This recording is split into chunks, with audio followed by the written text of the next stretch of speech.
In a second. Hello, welcome back to A Slightly Twisted Female. I'm your host, Brittany Rue. Today is a day that I've been looking so forward to. And I have been looking forward to this conversation. This, to me, this is a very, very old friend of mine. This is a very precious friend of mine. She's honestly someone who's more than a friend.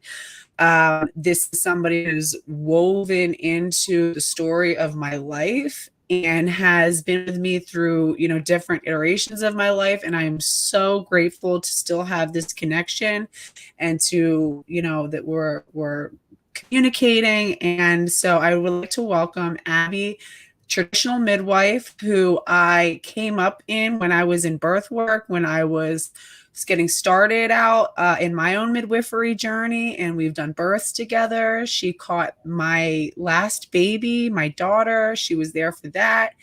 And it is just such an honor and a pleasure to have her on the channel to talk with us. So on the eve of, for those who don't know, on November 3rd, we will be gathering in Washington, D.C, outside of the American College of Obstetrician Gynecologists, something that birth workers have been standing against for a long time, with a lot of issues with them and their sort of non-woman centered approach to birth. But in this case, we are going to be demanding that they divest themselves of gender ideology in maternity care, or else demand that the U.S. divest themselves of ACOG. So, Abby, thank you so much for being here with us today. It is so awesome to see you and to talk to you.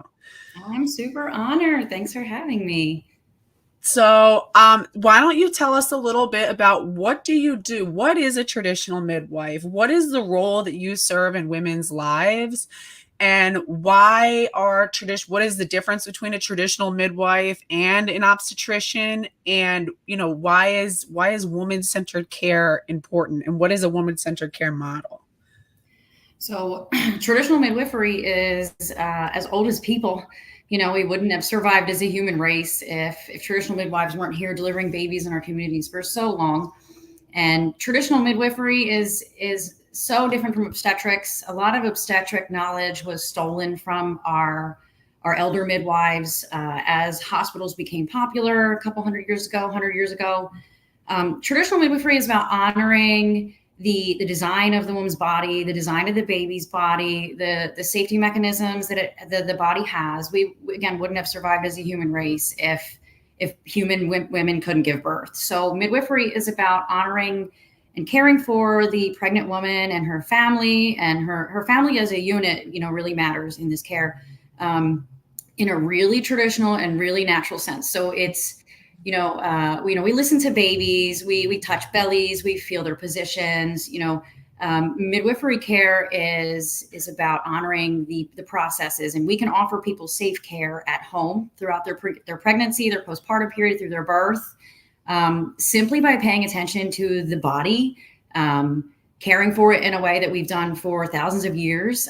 Traditional midwives are really community-driven people, so we tend to do a lot of births for people who might not fit into the demographic that could afford it, because we know that they may be safer at home. Traditional midwifery doesn't force women to do anything. We don't force women to submit to vaginal and cervical exams. We don't force women to give birth in front of strangers. We don't force women to give birth any way that they don't want to, actually. So when healthy women come into midwifery care, they are essentially taking back birth. This is part of reproductive rights that people are not really screaming about, is pregnancy care, birth care, essentially the core of all human existence, and where it starts. So midwifery, traditional midwifery should, and doesn't always, but it should honor all of those bits and pieces. And obstetrical care is the medical model of caring for pregnancy. So obstetrical care looks like pathology. Everything is wrong. Pregnancy is not normal, has to be managed. Cervical exams to keep you on a chart. In the traditional hospital setting, we're often put on our backs and we have to have cervical exams, or we have to have IVs, and we have to give birth in front of men and strangers. And midwifery care is exactly the opposite. But unfortunately, over the the last few generations, it's made strange bedfellows. So there are radical midwives like me who really honor the traditional process. We still do offer all of the same testing if people want it. You don't lose anything clinical from us, but what you don't get is any hierarchy. There's no hierarchy. The women and the midwife are the same. We're sharing our skills, we're sharing our knowledge, teaching women why their bodies do what they do. They get to choose the testing that they want. So when they go to give birth, they feel empowered. Nobody's getting their cervixes touched. Nobody's being told where to go or how to sit. And the beauty of the strange bedfellows is that we can apply some safety stuff. We do the same kind of safe care that they do in the hospital and a birth center and emergencies, but we don't have to force any hierarchy on people. So we sit on our hands a lot. We let women have their babies essentially, which is a terrible thing to say. We shouldn't say let women, but that's what it's come to. Because now when you give birth, you're like, oh, I have to go to the hospital. I have to see the OB. They're going to tell me how to do my pregnancy.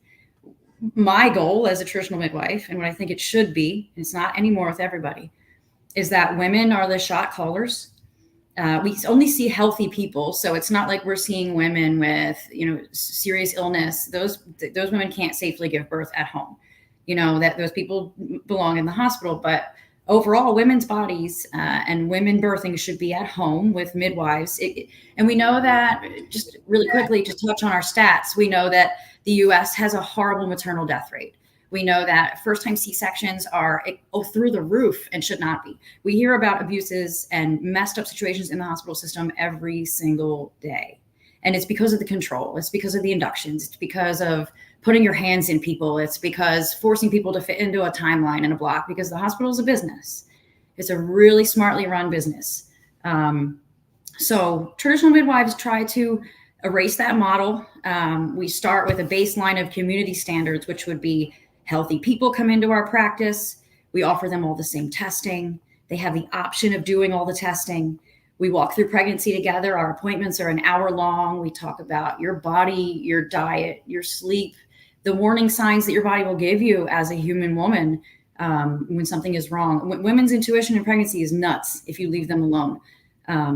So when we get to labor and birth, these women, a lot of my clients catch their own babies. A lot of these women, they're not running from anything. They're really ready. Their births are beautiful. They're as long as they need to be, as short as they need to be. And, we actually see a lot less emergencies than people would think and that you do in the hospital, because we're not forcing women on their backs. We're not rushing the labor.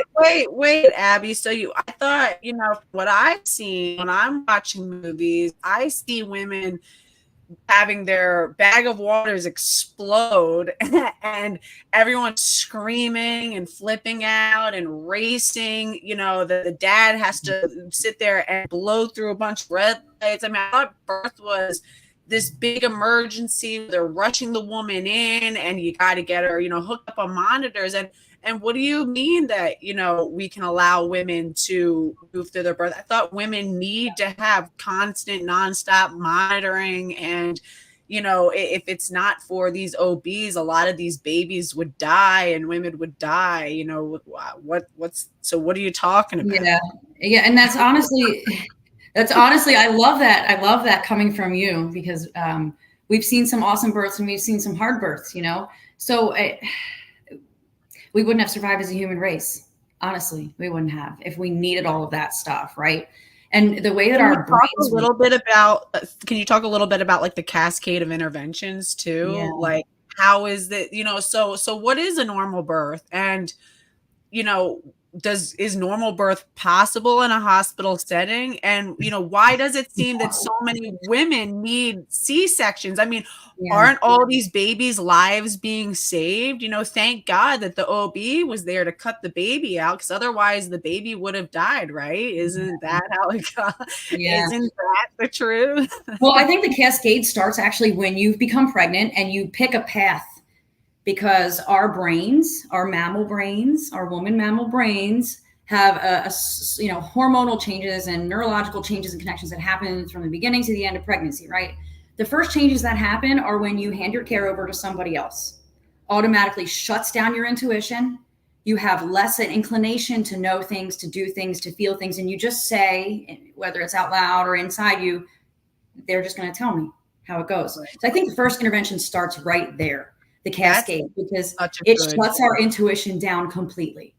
And white coat syndrome exists across the board in every medical modality. When you walk into a room where physicians are wearing white coats, they're smarter than you, they know more than you. Even somebody like me who's given birth 9 times will feel a little intimidated.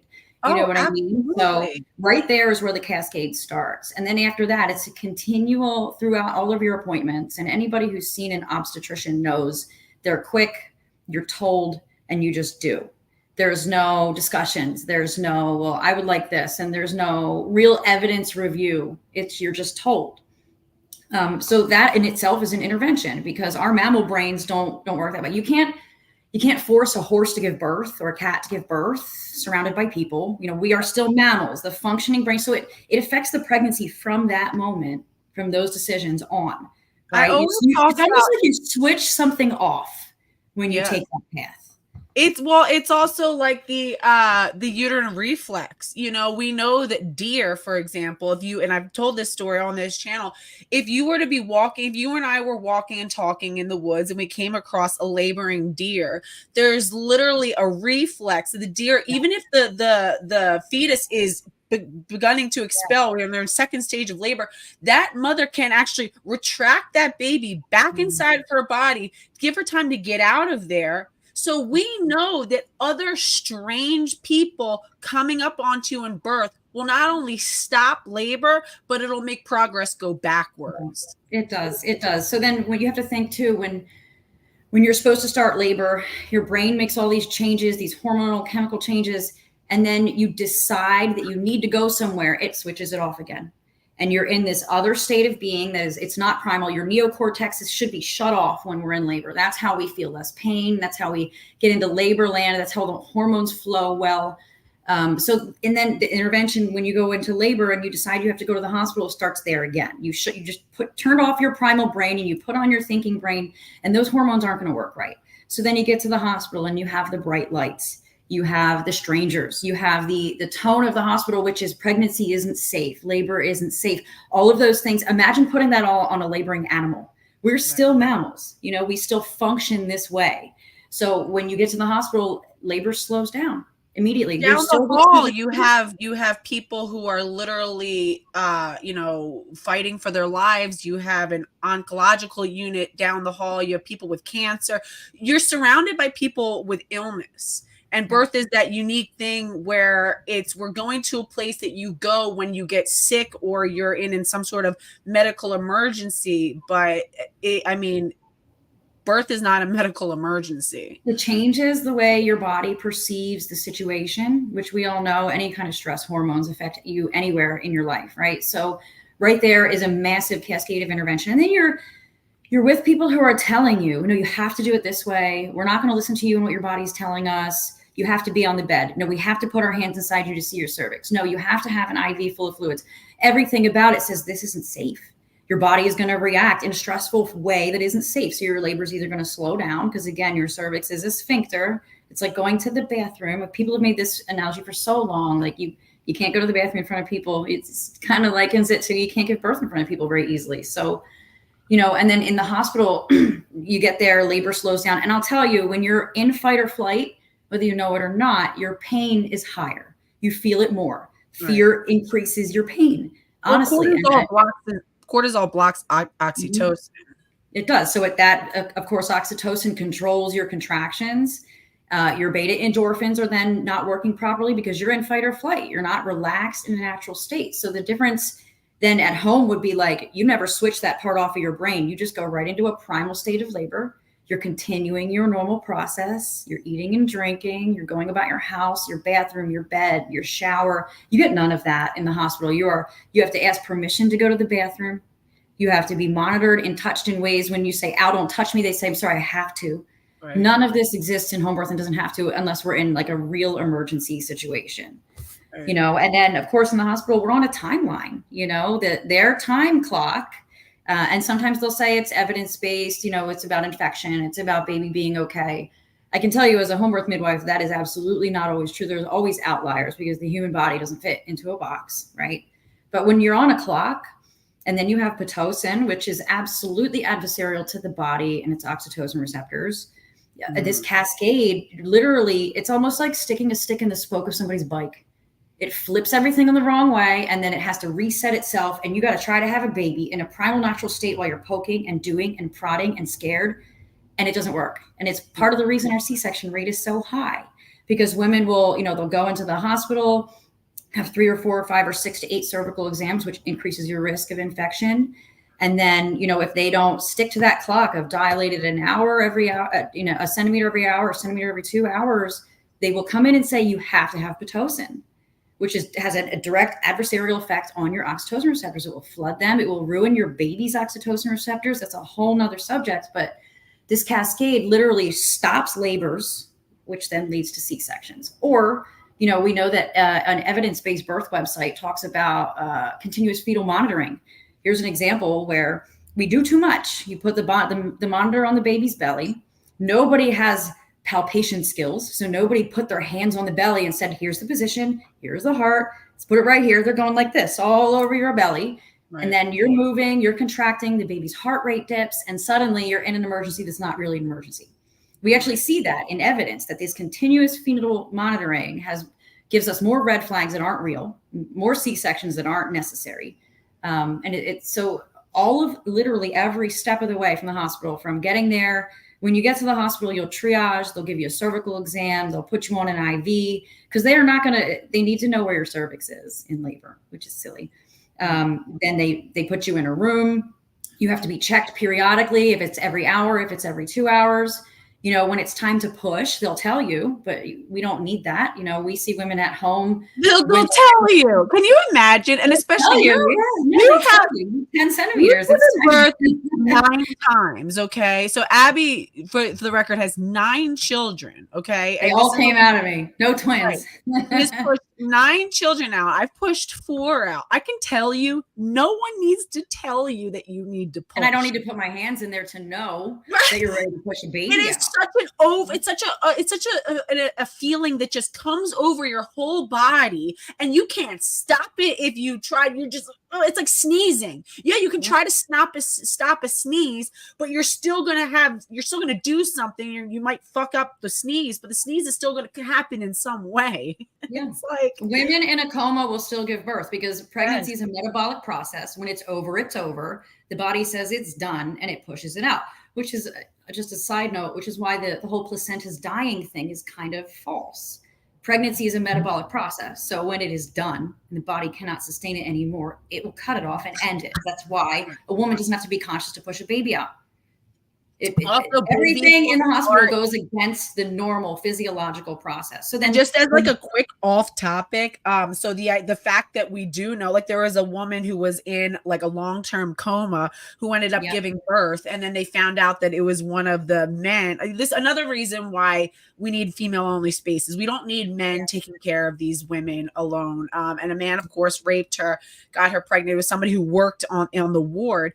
But now, do you know that they're actually toying with the idea, like floating the idea of using comatose women, brain dead women, as sort of surrogates for no. Is that not fucking I've insane? not heard that.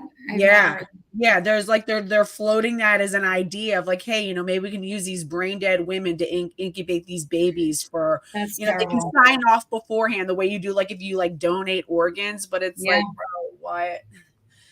Yeah, horrifying. Oh my goodness. Yeah. But it will, your body, that's absolutely right. So, and what Abby's saying is, you don't need to actively push. Like, if you guys have ever watched, like, the movies from the 90s where the woman's in labor and she's got the little, like, hair net on and the gown, and she's sitting up like this in bed, and they're going, okay, now go, and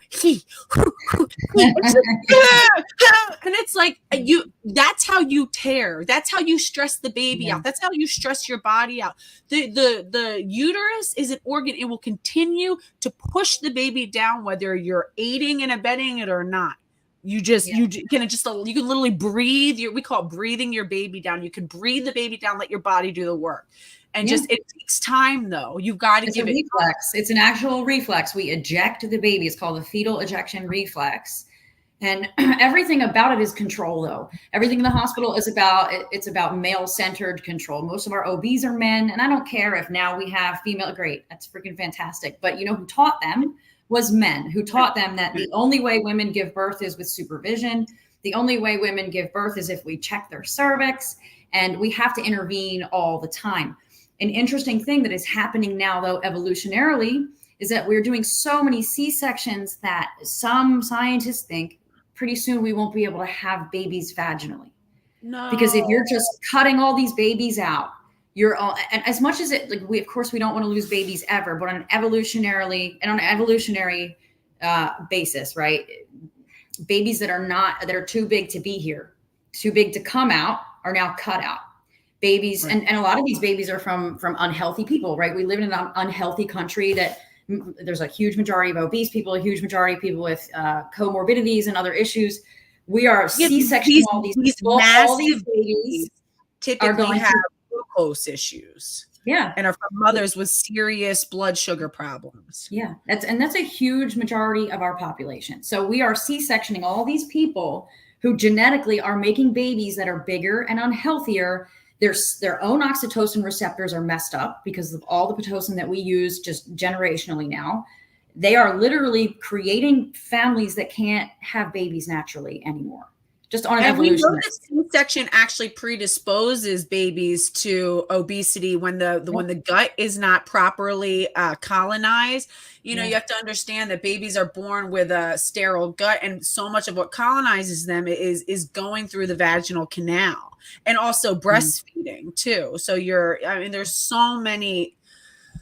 Yeah. But every part of that process is disrupted. So then as soon as your baby is here and they've manhandled your baby out of your vagina like this, I'll have to say, though, honestly, most of the time my clients catch their own babies, or we catch them. We catch them nicely. We don't have to manhandle. We don't deliver another woman's baby for her. We catch and assist them. Yeah. Pizzas are delivered. Remember that old saying? Yeah.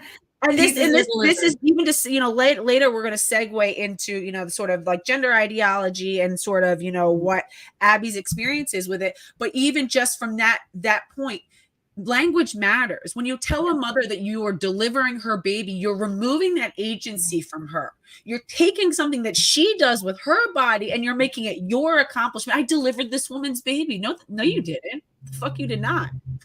That woman delivered her own baby. You held the space for her. When you talk about putting ourselves, removing that sort of hierarchy where it's the OB sort of stands over the woman. And again, it comes from this idea. The reason why obstetrics even developed, back in the 19th century was this idea that, women, well, again, men were looking for a new thing to expand their medical expertise into. Like, oh, there's this whole area that we can, women were these test subjects and women were infantilized. The idea that a pregnant woman she's got pregnancy brain, she's stupid, she's crazy, she can't think, she needs someone to do it for her, she's too dumb to be an active participant or autonomous in her birthing process, and they wanted to take it over, and they talked down to you the whole time. Yeah. They do. And I'll tell you, there's times in my client practice where women have known something was wrong before there were any clinical signs. And like one of the craziest stories I ever had was a woman who I saw her through her whole pregnancy. She felt great. One visit towards the end, she's like, something is really off. I don't feel like myself. I don't know what's going on. Everything looked great. Would you not believe that the next night after I saw her, she had a placental abruption. Her placenta detached and she bled and she had to go to the hospital. I wasn't there, it wasn't labor, but her body knew something was really wrong. We've had this numerous times. Women will say to me, I really think I would like some blood work. This XYZ thing is making me feel kind of off. And they knew right away. And we steal that from them, literally. And then, of course, we separate them from their babies in the hospital. And I've heard you talk numerous times about all those neurological connections that babies are supposed to make. They're lost forever. Forever and ever. It literally is building a population of people with a diminished capacity to love, because the mother bond, the mother baby dyad is what builds a human with healthy oxytocin receptors. There's primal health research is really where people should be starting this research on their own, because there's so much evidence that separating the newborns using Pitocin, all these things that disrupt that one hormone, the oxytocin hormone. That's where our capacity to love other people, the planet, ourselves, all of it comes from that. So when you disrupt that in a newborn and in a pregnancy and postpartum and breastfeeding, they take that baby away right away. They clamp and cut its cord before it's got all of its blood. They take the baby away. That first hour is the only time you got. That first hour is it. If you miss that hour, all of those connections are gone. You don't get to do it again. And we know from the primal health research done by Michelle Odent that it literally builds people with a diminished capacity to love, with self-destructive behaviors and tendencies. And as somebody who is now 40, I can see it in my peers and people in my community, my age, who I know were not breastfed, who I know were routinely and aggressively separated from their mothers. You can see the difference. You can see it. I know. Yeah. Yeah. So it always makes me want to be like, what did your mother do? Like, but and it's sad because, especially our generation is the generation that was on the receiving end of a lot of this new technocratic influences in childbirth. It was the 1940s when artificial infant formulas hit the market. And, it was like when we were being born, was peak. It was the girl, women getting back into work, and this idea of having the 2 income households and sort of breaking up the sort of, nuclear traditional family system. And it was seen as liberation, and this is where I butt heads with a lot of these rad femmes, because sometimes I see, some certain radical feminist discourse is just the opposite side of the sort of gender coin, right? Because, it's the same thing. You have these trans-identified females who are trying to, free themselves of what they see as being like the oppression of their female anatomy. And a lot of rad femmes are, the same way. I just recently read this rad femme, essay from, I think, like the 70s or 80s, talking about the idea of artificial wombs as a way to liberate women from the barbarism of childbirth, which would have that could be a whole different video of the problems. I can't even imagine the effect that would have on the human race. Children are socialized in the womb. Okay. So from the food that you eat is how children begin, like children in India, newborn, young babies, as soon as they can start eating, can eat spicy curries. Why? Because they're exposed to spicy curry all the time in the womb. That's something that they can, eat with their palate. It's they're exposed to the sort of rhythms of the family life, the wake and sleep cycles, the circadian rhythm, the sounds of the people in their family. They're born already knowing the voices of their family. These, the voice of their mother is paramount, and I always talk about this, and I'm going to repeat it till the day I die. But it's women. I did, a little video about this where it was like, a woman who was upset and saying, oh, my baby said dad before, he ever said mama. And I'm so sad about that because, why would they say dad? And it's true. Most babies will say dad first. And does that mean that you're less important to the baby? No, the baby doesn't understand that you're a separate being. The baby thinks that you are an extension of that baby. So it doesn't realize that it needs another word for mama. You literally, mama is you. That baby is mama. Mama is you. It's the mama toto. You're one unified being. Daddy is the first sort of separate entity. He realizes he needs a word for. Why would he need a word for something that's so important, so huge, so intimately entwined in that baby's existence that it literally believes that it is you. And I think that is heavy. You're right. And that's why even in home birth care, we when we have to do a resuscitation on a baby, we do it on mom.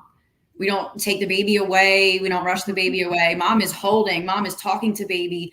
I'd even have moms give their own babies breaths, just because they instinctively go, here you go, wake up, like we don't. And I honestly think it makes all the difference from seeing resuscitations done in one of my apprenticeships where we did separate babies pretty often, and doing it like this. Babies are really responsive. They are so responsive from an early on, like as soon as mom starts feeling babies, some people tell me, I always like to ask, does your baby respond to dad's touch by running away and hiding, or do they get really more active? And even as that early at 16 weeks, we can see a personality forming in this baby. They respond differently than the other kid did, or when the little kids are around, or when dad touches, or when I touch. They are so responsive. So when you go into that hospital, nothing is going to honor any of that. It's not about honoring it. It's about getting the baby out. And it's a lot of money. It's a lot of money. A lot of money. The state bothers me all the time, even though I'm not doing anything wrong. And I think it's because for every person who decides to have a home birth, the hospital loses anywhere from like $30,000 to $100,000. I'm not charging that, so people aren't paying that, but it just shows they make more money for a cesarean birth, and it's really important when we talk about the business of being born. These hospitals make more. Not only do they make more money for a cesarean birth, but it's so much easier, more simple. The cleanup, it's you go cut the baby out, send the baby, on. You don't have to sit there and deal with a woman who's in active labor and her needs and her groaning and her guttural sounds and her And the more they can do, the bigger the paycheck. So a doctor who says to somebody, let me just give you one stitch, that's going on their paycheck. You know what I mean? Like the whole thing is a business. It's a business. Right.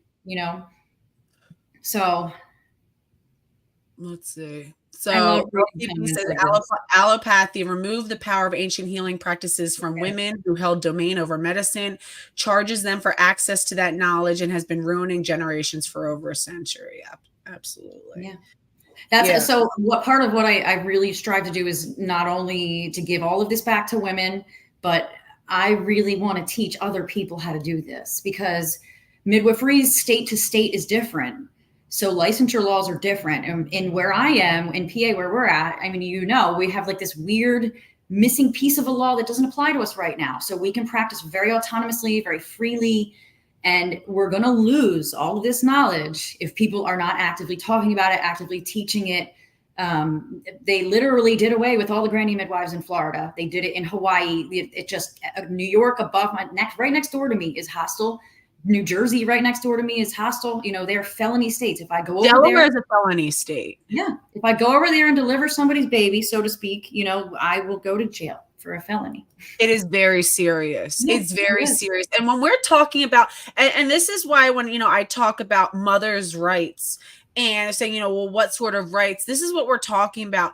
The peace on earth begins with birth. And like what Abby was just talking about, this early critical period of bonding between the mother and the baby. And there is this exquisite hormonal interplay that happens between the mother and the baby. And they're literally sharing a blood source. They're connected on so many levels.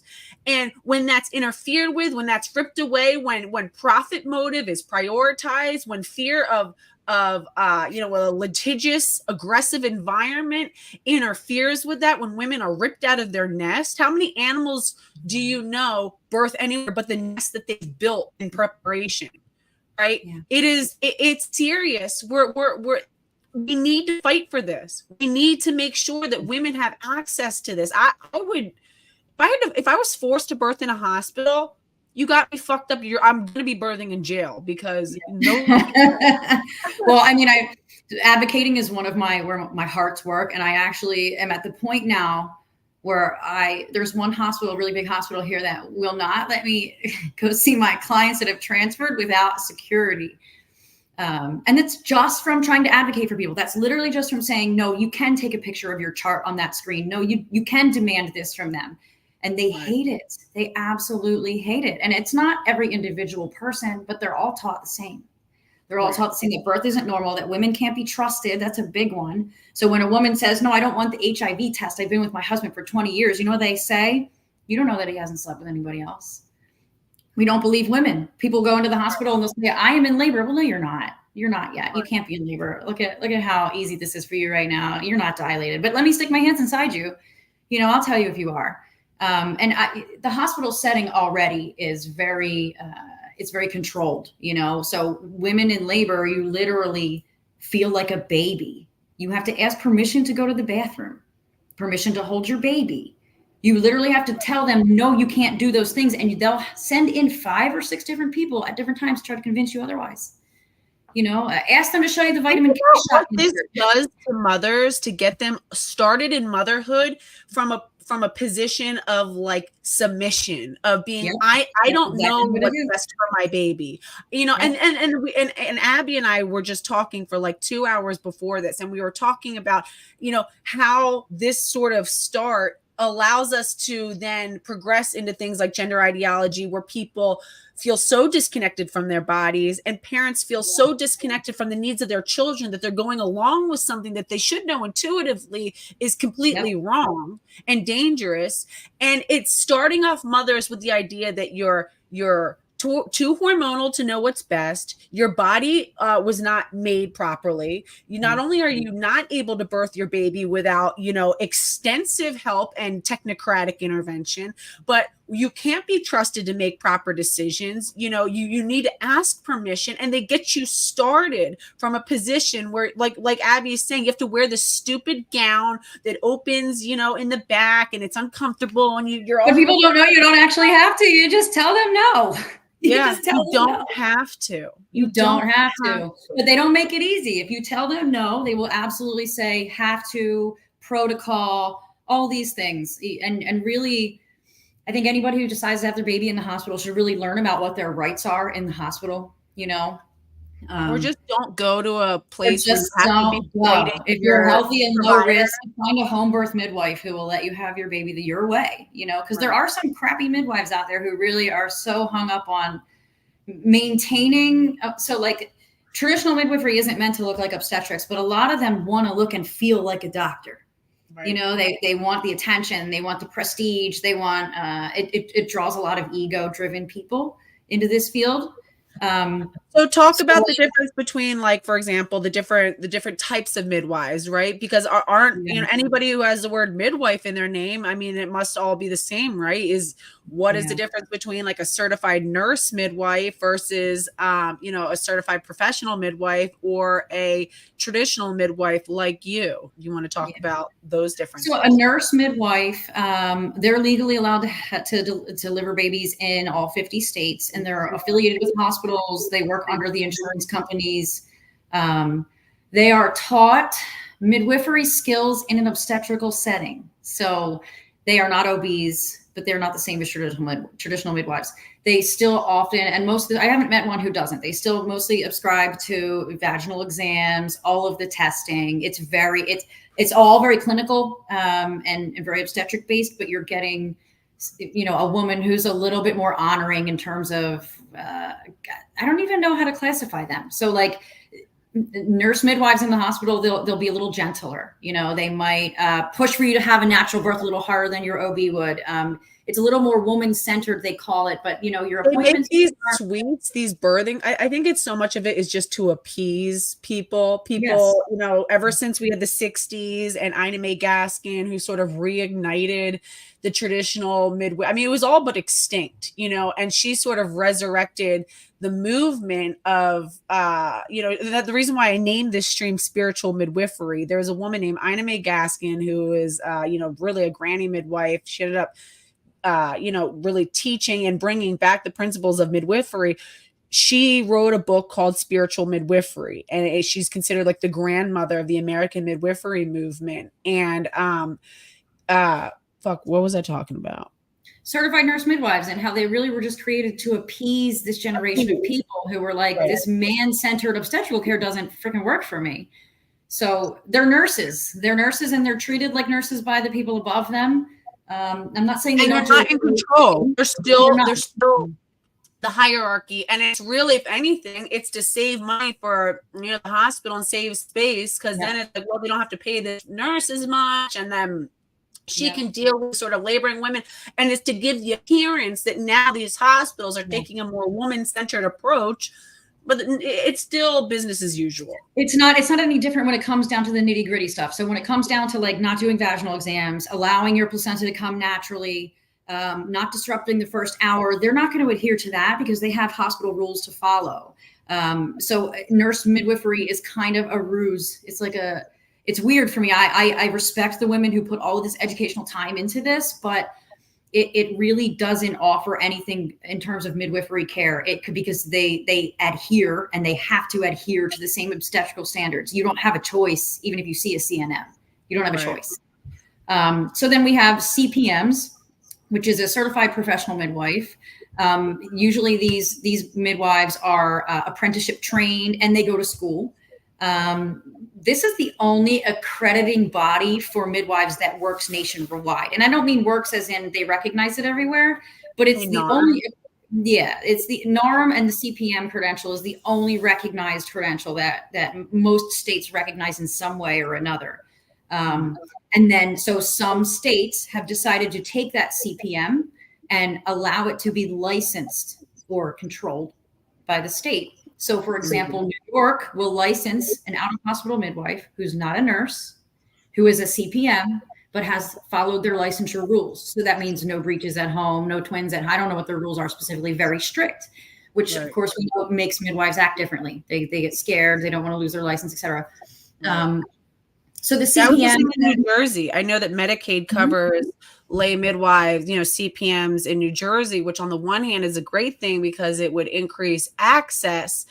But then, like you said, all of you have to understand too, these certifying bodies, they're influenced by a litigious environment. They're influenced by things like, malpractice lawsuits, and they're influenced, by the threat of not necessarily what's best for mother and baby and what, but it's the threat of, lawsuits and, these other externalized things that do not center the mother and baby as paramount. I actually have people come here from New Jersey. They rent Airbnbs or hotels and they have their babies here, and they already had home births with midwives over there. And they cannot, some of them weren't even bad, but they cannot reconcile the trauma that they feel from being under a birth care from someone who feared the state, made them do things they didn't want to do because they didn't want to get themselves in trouble. They could feel it. And some of these births are not clinically traumatic. It just so happens that midwife was a state licensed midwife and acted a certain way. She had to do vaginal exams, or she had to make sure I had the baby in 48 hours after my water broke. So even if it's not traumatic, it's affecting the way that we're helping these women give birth, facilitating them giving birth. So, and we talk about the fact that, these obstetricians and these sort of obstetrical based, midwives, even, there are some obstetricians who, they've presided over. It's funny because if you ever talk to, I have some OB friends, and I have a friend who's, his sister is an OB, and they're like, oh yeah, my sister's had 30,000 births under her belt. And I'm like, that's concerning because it means that you probably they're just, it's a conveyor belt. You're literally just the industrial, birthing complex where you're just rushing these women through. I mean, how can you give full care to 30,000 women? In personalized, in-depth care. No, they have these big practices where there's like 10 of them. You get who you get and you don't get upset on the day that you go to birth. It could be someone that you've never met before, and they're kind of like, they have nurses kind of taking care of you the whole time. And then their shift switches and you don't really know anybody, and they're just kind of coming in. And if you don't birth in a certain amount of time, they're cutting the baby out. They're going to come up with some reason to cut the baby out.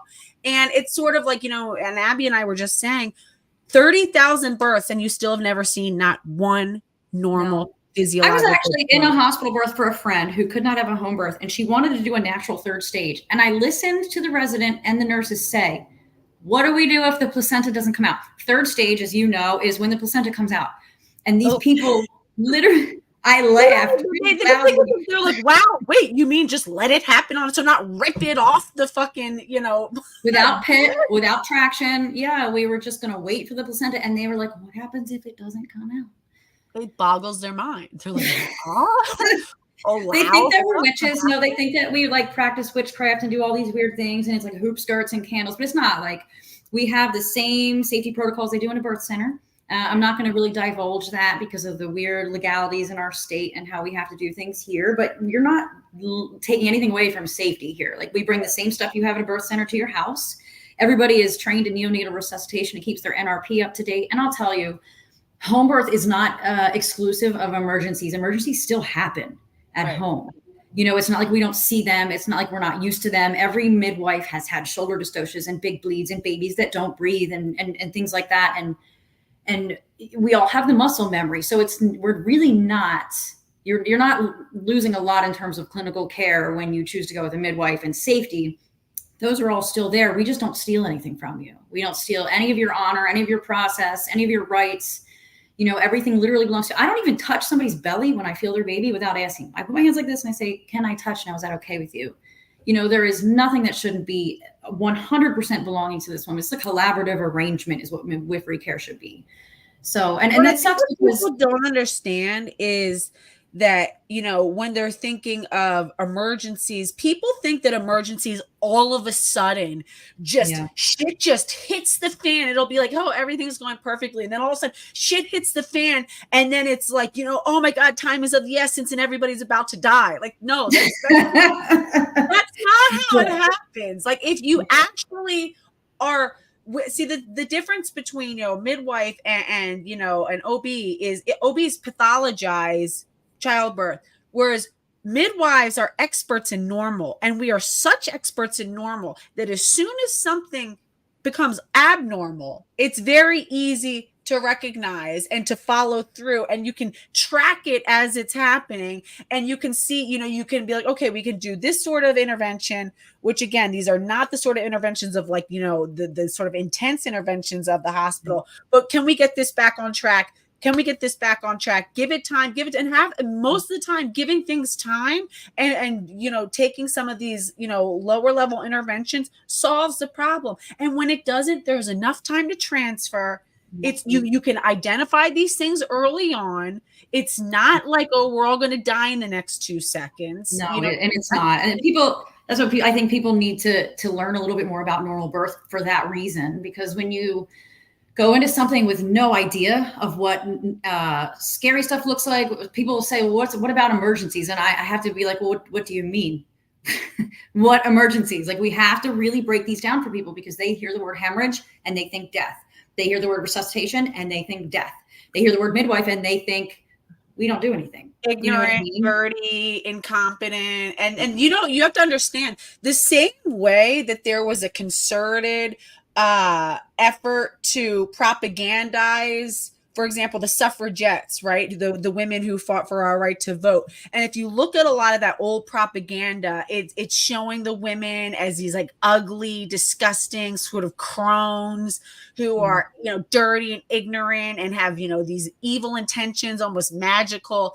And they did the same, they had the same propaganda against midwives. It was more dirty and ignorant, you know, totally inept and more dangerous to the woman and the child. And that was you know, a concern, and that persists to this day. It does. I've had obstetricians ask me, do you guys even do blood work? I mean, unless you've been living under a rock, yes, we do. We do all those things if people want them and if they need them, you know what I mean? So I'm actually not certified as a CPM. I'm not licensed by the state. I'm what people would call a lay midwife, but I'm really not a huge fan of that term. I call myself a community midwife. So I learned from apprenticeship from a traditional midwife and a CPM. You know, I've been in practice officially since around 2018. And the big difference between me and some of the people who carry these credentials is that I don't have anybody telling me I can't serve women the way that women want to be served.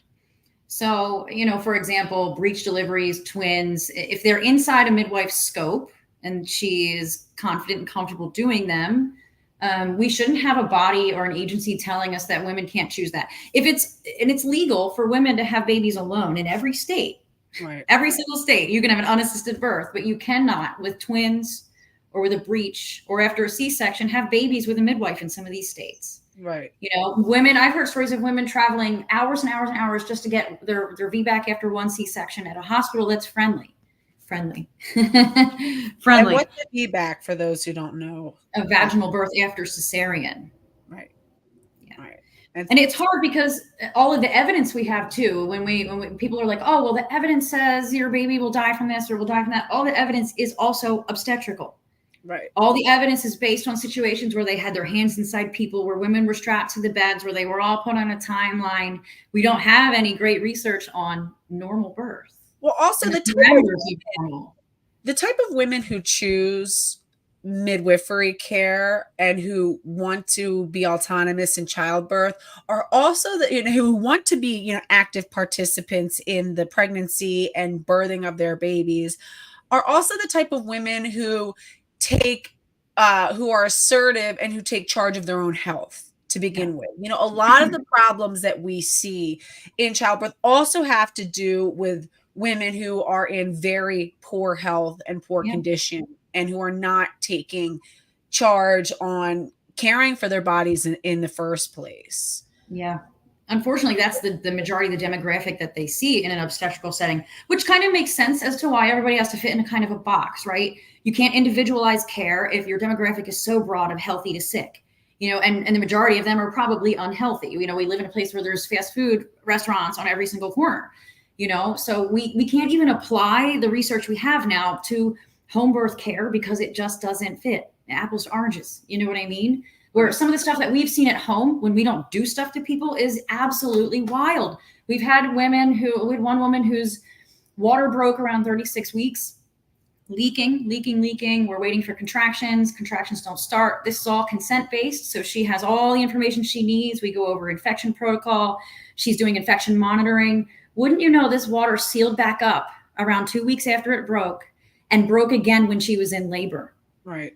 And the amniotic fluid replenishes itself. It does. So the baby pees it in there. You drink enough, and we were monitoring her beautifully on her terms. And what would be the normal not have protocol? seen that? We would not have seen that in any other setting if we had been doing stuff to her. If we had said, "Oh my gosh, your baby's going to die right now if we don't go to the hospital and have your baby in 24 hours."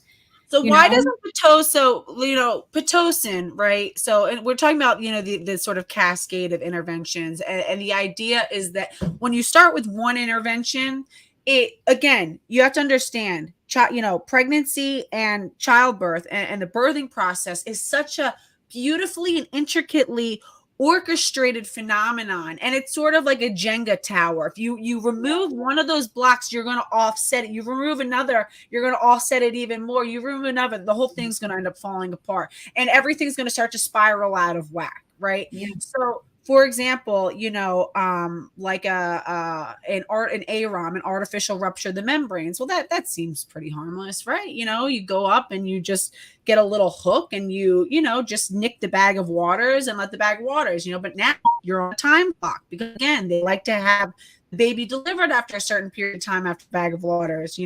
Now let's say, okay, we're letting her progress, whatever. Well, she's not going as fast as we want, so let's just give her a bag of Pitocin, right? What happens after that? Can you just describe a scenario of how, starting with, even going further back, a woman here in my example, okay, I was with my first son, my first labor. We always know that the first labor is typically more complicated or just, different, because your body's never done it before. It's sort of learning. But it doesn't mean that it's any more of a medical emergency. But I knew to labor at home, and I had labored in my bathtub. When I came in, they're like, wow, you're 8 centimeters. But then I stalled out for about 5 hours at about 9 centimeters. I just couldn't progress after that. I was progressing wonderfully at home, stalled out. It was a big reason why I was like, I don't think I'll ever go to the hospital again. But why don't you describe a situation where these seemingly like innocuous interventions can then spiral out of control, and everybody's like, oh wow, doctor saved the baby, but really it's an iatrogenic cascade of issues. Well, like in your situation, I think a lot of first-time moms have exactly that. You probably stalled because your brain shut it all down. You know what I mean? And then when we give somebody Pitocin, because this is a synthetic hormone, it's not doing anything nice to your brain. It's literally only causing contractions that are not physiological. These are coming from outside. So a lot of times we see people's oxytocin receptors get what we call flooded. Their contractions will not work on their own now without more Pitocin. So we give them, let's say we turn their Pitocin up to 1 or 2 or 3 on the little Pitocin monitor, and then their contractions are going because the Pitocin is working, and then their contractions are not working as well. So we have to turn it up a little more because there's too much of that drug. It's not doing anything good to your brain either. So you're not getting any beta endorphins. Your body's still in fight or flight. And this isn't a normal hormone response. This is like putting hormones in your body in other ways. This doesn't, it doesn't work in that normal physiological process that has to go like this. And when you mess it up, it gets messed up. So when that woman and her Pitocin contractions start to get really uncomfortable because they're not normal, they're not brain happy, this isn't a love hormone like oxytocin is, right, we feel that pain so much more. And the really neat thing about the body is it knows what it needs and what it doesn't. So, I mean, I know you've seen this. A woman with a giant baby will get up in the corner with her leg up in the air and you're like, what are you doing? But her body knows it needs to go that way because the baby needs to move. Or we see women whose babies are really tangled or their cord is really short and their contractions are really light, really easy, like almost like your body knows, right? So your body knows Pitocin isn't real. Okay, so your body and your brain are reacting like, what the fuck is going on with my body? Yeah, like, whoa, so it starts like ramming the baby down. Literally, people describe it as just hitting them and hitting them and hitting them, these contractions. And if you've never had contractions, it's like the worst Charlie horse stomach pain for some people. It is a lot. It's a lot. So then you ask for the epidural. You're in a place where everybody's telling you can't do this without the epidural. Imagine having a stomach issue, like a stomach virus in a public setting, like trying to walk around the mall. The lights, the people, you can't go to the bathroom. You know what I mean? So it's the same when you're in labor. This is a physiological process. Your body's going through a lot, hormone stuff, body stuff, and people are watching you and there's lights. So of course you're going to say, please give me the epidural so I don't feel this anymore. Right. People don't know though, is the epidural is a cocktail. It's a cocktail that anesthesiologist prefers to use. Every hospital has different cocktails that they use to mix in this epidural. And there's a lot of side effects. And then we give somebody the epidural. It slows everything down even more. Mm-hmm. So we turn up the Pitocin even higher. So your contractions are really, really hard. This is stressing out the baby because remember, the body knows what your baby needs and what it doesn't. It knows when labor is too much.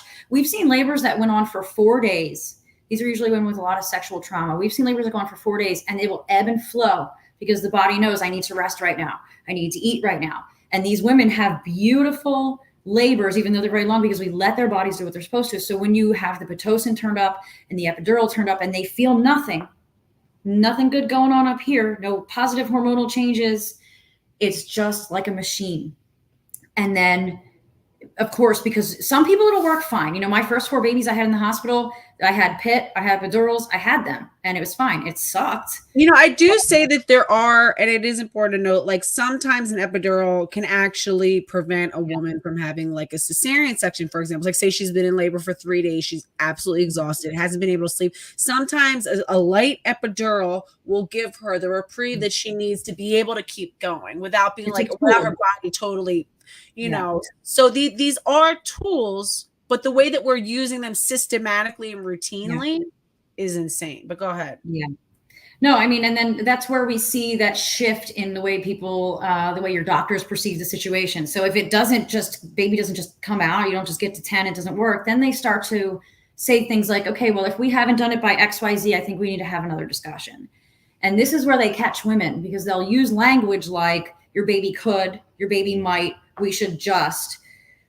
The most important thing I think people need to know going into the hospital to have a baby is that if it's not an emergency, it's not an emergency. If your baby is fine and you are fine, it is not yet an emergency and it doesn't warrant an emergency C-section.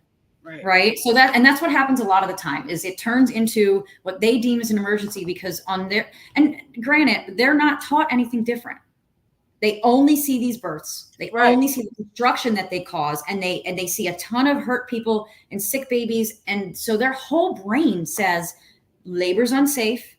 They need my intervention. That it's not that they're evil. They're not inherently evil. They just are not taught anything else. They don't know what normal physiological birth looks like. And it comes from the fact of, again, we're talking about like an AROM. I'm talking about that little hook where they'll break the bag of waters and maybe the baby's head so the baby before had all this cushioning to float around, right? Mm-hmm. Then the second you break the bag of waters, the baby's head is now pressed up against the cervix. That head might have been asynclitic. It might, when a baby's head is allowed to naturally settle into the cervix and settle into the pelvic outlet, it's going to settle into the right position. But when you rip it, now the baby's head might be like this. Okay. That's what anytime we add those interventions, I tell people all the time, even the home interventions like castor oil, if your baby is in a funky position and we start that labor, It might be a very minimal invasive, kind of like castor oil or EPO, evening primrose oil. People use these home interventions all the time to start their labors. If your baby's kinked up in a way that they haven't had a chance to like even themselves out, you could be sticking a spoke in that wheel, stick in the spoke of that wheel. You know what I mean? And then the cascade happens differently. Might be there. You might have clipped the cord a little bit. The cord might be a little bit pinched, and then you put on top of that, then, as Abby was talking about, you're adding a bag of Pitocin, which Pitocin is a synthetic form of oxytocin. Oxytocin is what creates the contractions. And it's important that we understand the anatomy and physiology of, childbirth in the woman. So, the uterus is here and there's like a band, a muscle, and the muscle during contraction. So here the cervix starts to open, the baby is, downwards, and that muscle starts to push down and it shortens. The uterus shortens with each contraction and it opens with each contraction. It starts to push the baby down. That's why we say that mothers can birth their babies without, even help or even participating, because the body will do it on its own. But when you're adding synthetic Pitocin, and Abby's talking about how natural oxytocin, I say that mothers really become mothers during pregnancy, and they're really cemented as mothers during childbirth. The hormones of childbirth absolutely, that changes your brain in monumental ways, except for when we start to interfere with this hormonal interplay. And the fact of the matter is that virtually all women are interfered with. I mean, we don't know. We're a population of people who have all been interfered with during one of the most critical bonding moments of our lives. And we wonder why we have so much dysfunction in our families and in ourselves.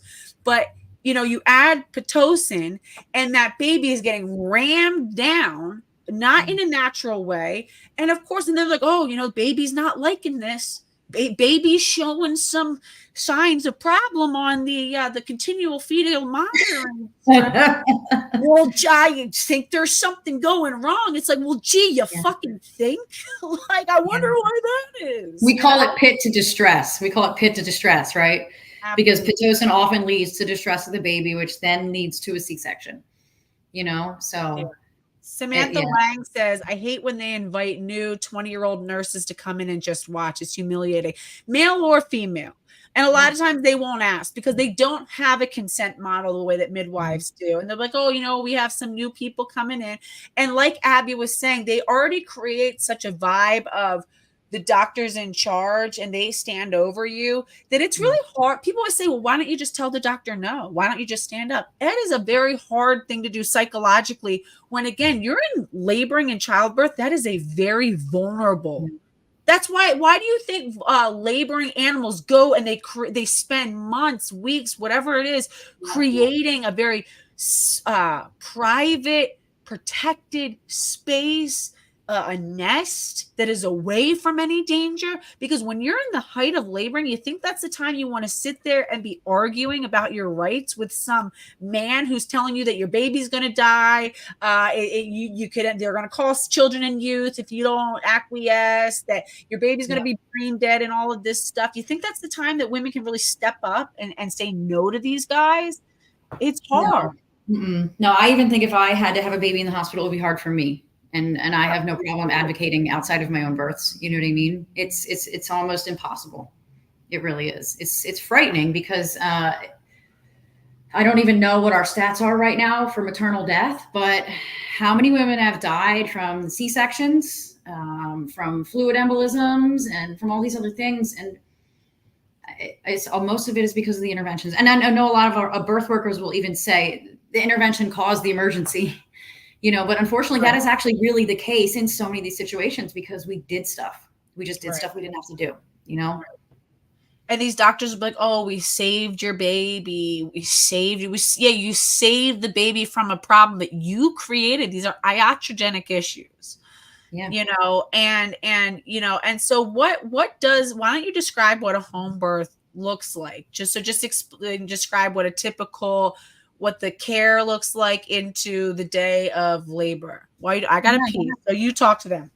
So usually for prenatal care, women will come in the same schedule that they see their OB every month until their 8th month, on the bi-week until they deliver. We talk about the diet, the sleep, the habits, the dreams, birth plans with the placenta. We teach them everything about the physiology of their baby, their placenta, about breastfeeding. We discover, what kind of choices they think that they want to make. Do they want dad to catch the baby? Do they want nobody in the room? So my goal is to make somebody feel like they own their labor and their birth so much that we're like guests in their house. So then when we of course we listen to baby, and we're feeling baby size and position at every visit. And we're going over optional testing like gestational diabetes testing and group beta strep testing and all the blood work that's optional. The difference in midwifery care is that everybody has a choice. So if you don't want something like the HIV test, or if you don't want the gestational diabetes screening, we have a conversation about it a couple of times, and then you just tell me, no, thank you. I don't think I want this. And there's no questions. There's no side eye. Because the communication and the language is really important. Like, we have to trust each other when you have a baby. So it's relationship building a lot in the prenatal care. And again, you're not missing anything. You can still get ultrasounds if you want them. You can still get blood work if you want it. You can still do all of the testing or none of the testing. The biggest thing that we try to do is give everybody all the information, so they feel like they just read 55 books and they really know, oh, my body's saying this, or this is normal for my baby. And then, so as you know, we go on call at 36 weeks, which means from 36 weeks until you decide to have your baby, we're on call for you 24/7 when you go into labor. And up until this point, we've taught you enough about labor that you're not unsure of yourself. You're like, oh, this is it. This is what we talked about. You give us a call overnight or whenever it is, and we show up at your house, myself and my assistant and our equipment, which is like all the stuff you have at a birth center. But the difference is we don't have to lay it out on a big table. We don't want women to feel, here we go with our interventions and our life-saving equipment. My bag sits off to the side until people are starting to feel like they're ready to push, and we're just observing. When we have to, the clock dings for us to listen to baby, we'll knock on the door and we'll ask, can we listen to baby? Is that okay with you? And some women will actually say, no, I feel baby moving. Please don't touch me right now. And that's okay with me. And I'll chart that. So we're listening for women, and we're listening to their contraction patterns and paying attention to what's coming out of them. And we're supporting them in a very woman-centered way. So like, we're helping them to the bathroom. And these women, again, we live in a culture where you're either very okay with nakedness or you're not. Birth is weird. So it's hormonal, it's naked, it's gross things. So women have a hard time nowadays coming out of their shells and being okay with, especially me. Like, I don't look like, I don't have scrubs on and a doctor face, to be okay with me helping you wipe your bottom or helping you to the toilet, or that's what this looks like. So when we go on call for you and we come to your house when you're in labor, we don't want this to feel, again, the hierarchy isn't there. We're there like it's a relationship. I trust you, you trust me, you trust me enough to be in your personal, private, intimate space, but we also don't force ourselves to be there. So as the woman is laboring, wherever she wants to labor, she can get in and out of the tub. She can be in her bed. We've caught babies on the kitchen floor. I caught a baby in a parking lot once. They're laboring how they want, where they want, peeing when they want, eating when they want. If they need my guidance, they have it. If they don't want it, they don't have to have it. Some people have actually asked me not to even be in the room. Just be here in case I need you, an unassisted but not unattended birth. And of course, I should say, like, these people are not people who just think it's a novelty. Nobody has come to me and been like, birth sounds fun. Can we do it with nobody watching? Like, these are actually women who know what they're talking about. They know the research. Some of them have given birth numerous times. These are really well-educated people coming into care, making these choices. So we're listening to the baby. We listen a little more frequently as somebody gets closer to pushing. So we're making sure that baby can handle the labor. We're watching for signs of things that would make us need to transfer. Once this becomes unhealthy or unsafe, we have the option of going to the hospital. And it's not like I drop you off at the doorstep. You know what I mean? I call the hospital, I fax your records over. I tell them who I am, what we're doing, what we've seen, the whole SBAR protocols, the situation, background, assessment, recommendation. We go through that with them, and they receive you in a decent way. It's not like you walked off the corner from having your baby in the woods, so the transfer option is always there if somebody's too tired or too done, or it's really an emergency. But that's why we're being so watchful. We're not doing cervical exams. I don't need to know where your cervix is to tell how far somebody is in labor. if somebody wants one, they can ask for one, of course. And that's what this is all about, the autonomy. The woman has the right to say whatever she wants and do whatever she wants. So then when people are ready to push, when a woman's ready to push her baby out, we're not throwing on gowns. We're not, we'll put on gloves and we'll sit next to dad, who often wants to catch his own baby, or mom, who wants to catch her own baby. We sit there patiently and we wait for the baby to come out. The only time I need to put my hands in there is if baby is really stuck, and again, we're not the type to just shove dad out of the way and throw our hands in. We're observing the way that the baby's cardinal movements are happening, or they're not. We're observing how long it's taking them to push, and we're making suggestions on how to make sure that this dynamic is working well. Nobody is forcing anybody to go anywhere, sit anywhere, stand anywhere, come out of the tub. I mean, I've jumped in the tub numerous times in my shoes or in my clothes to help a stuck baby out. But really it's about not touching anything and doing anything unless you have to. Most women now in my practice will catch their own baby, bring their baby right here, or dad will catch baby and hold baby for a minute or in front of mom. And baby goes right on mom's chest, and if baby's pink and crying, I'm not even going to listen to them right away because they're pink and crying.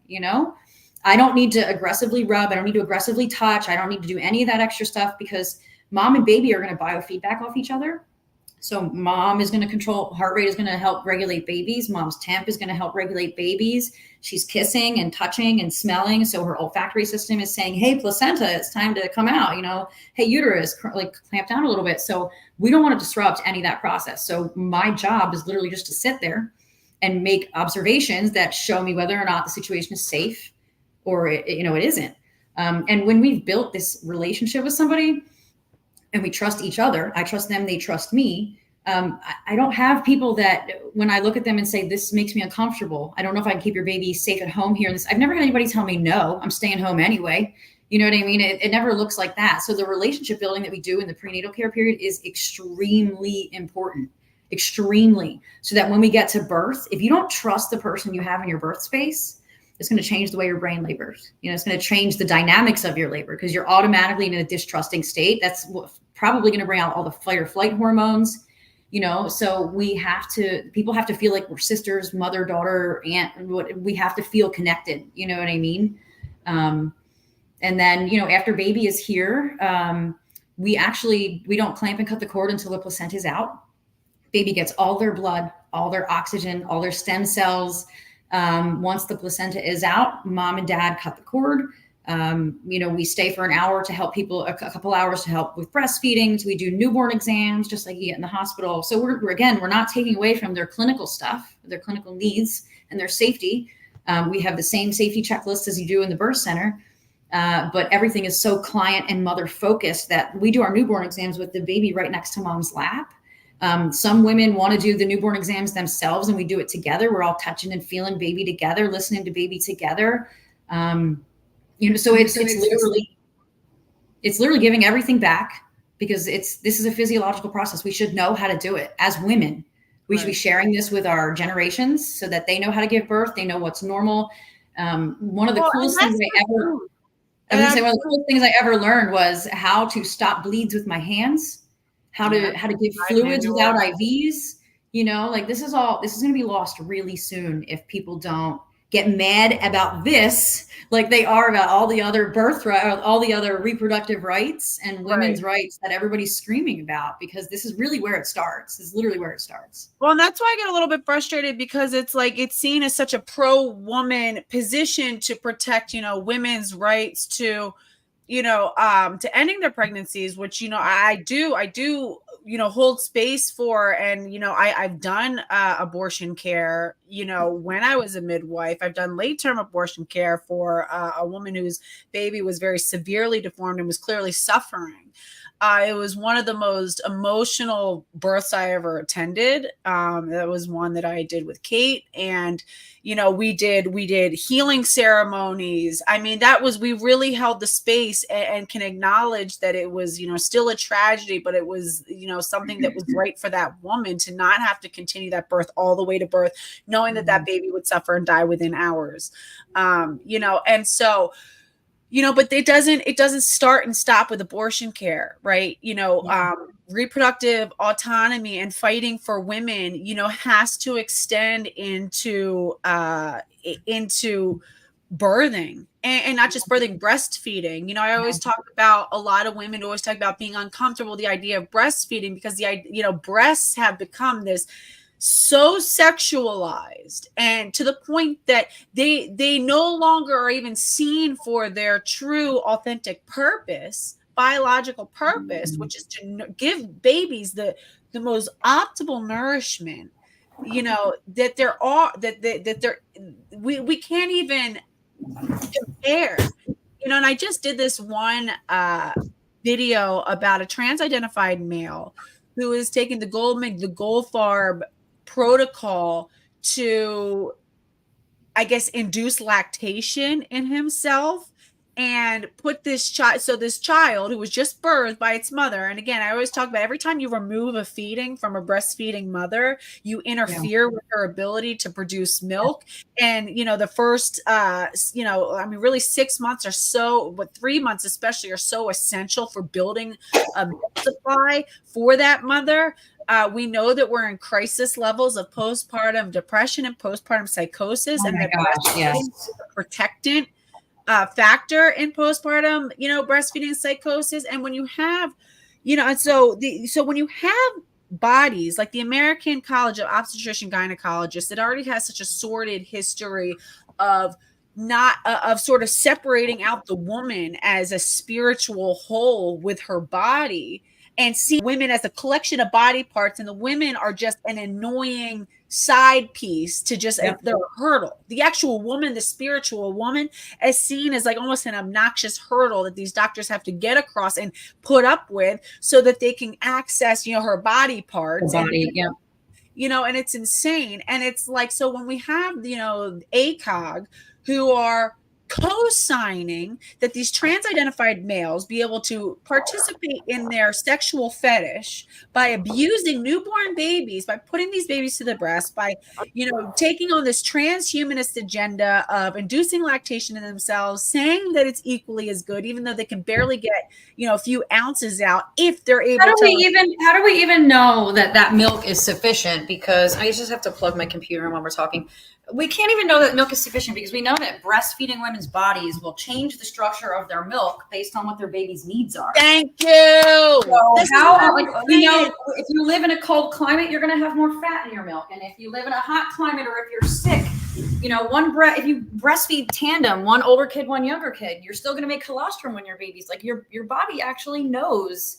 So how do we know what is actually in that milk? Thank you. This is what I'm saying. Breast milk, women's bodies are intelligent. Okay. Breast milk it's not like, okay, so and this is what I was saying. There's the same way. And that, they're talking about, trying to get trans-identified males to have, uterine transplants so that they can give birth. And what they don't understand, right? Like right now, I'm in menopause. I'm on exogenous hormones. Okay. The sort of hormonal fluctuation is so intricate in a woman's body, we don't even understand. So a mother's breast milk changes when her baby is sick. It'll have more antibodies. A mother's breast milk changes when the baby is premature. It changes from the beginning of a feed to the end of the feed. So at the beginning of the feed, it's more water heavy, so that baby can be the thirst can be quenched, and then more fat heavy later in the feed, so that the baby can be satiated and know it's the end of a feed. Our breast milk is different if our babies are male versus female. I mean, our breasts are constantly responding to the needs of our babies, constantly. It's intelligent. So no exogenous hormone protocol that you give to these men. And again, it's like they're saying, they're identical, because they're looking at like 5 macronutrients. They're looking at like the lipids, the proteins. They're looking at a few. It's like, if you break down, and I gotta find it, but I have a infographic that shows the amount of components that are in human breast milk, female breast milk, versus artificial baby formula. And it's like the list of the human breast milk is like goes on and on and on and on and on, versus the ingredients in formula, which is static. We know that babies even develop, like I said, a taste for their cultural foods through breast milk as the mother's eating. That baby is developing a wide palate. That's why babies who are exclusively fed formula typically are very fussy eaters later on, because they're used to having only one consistent taste every single day.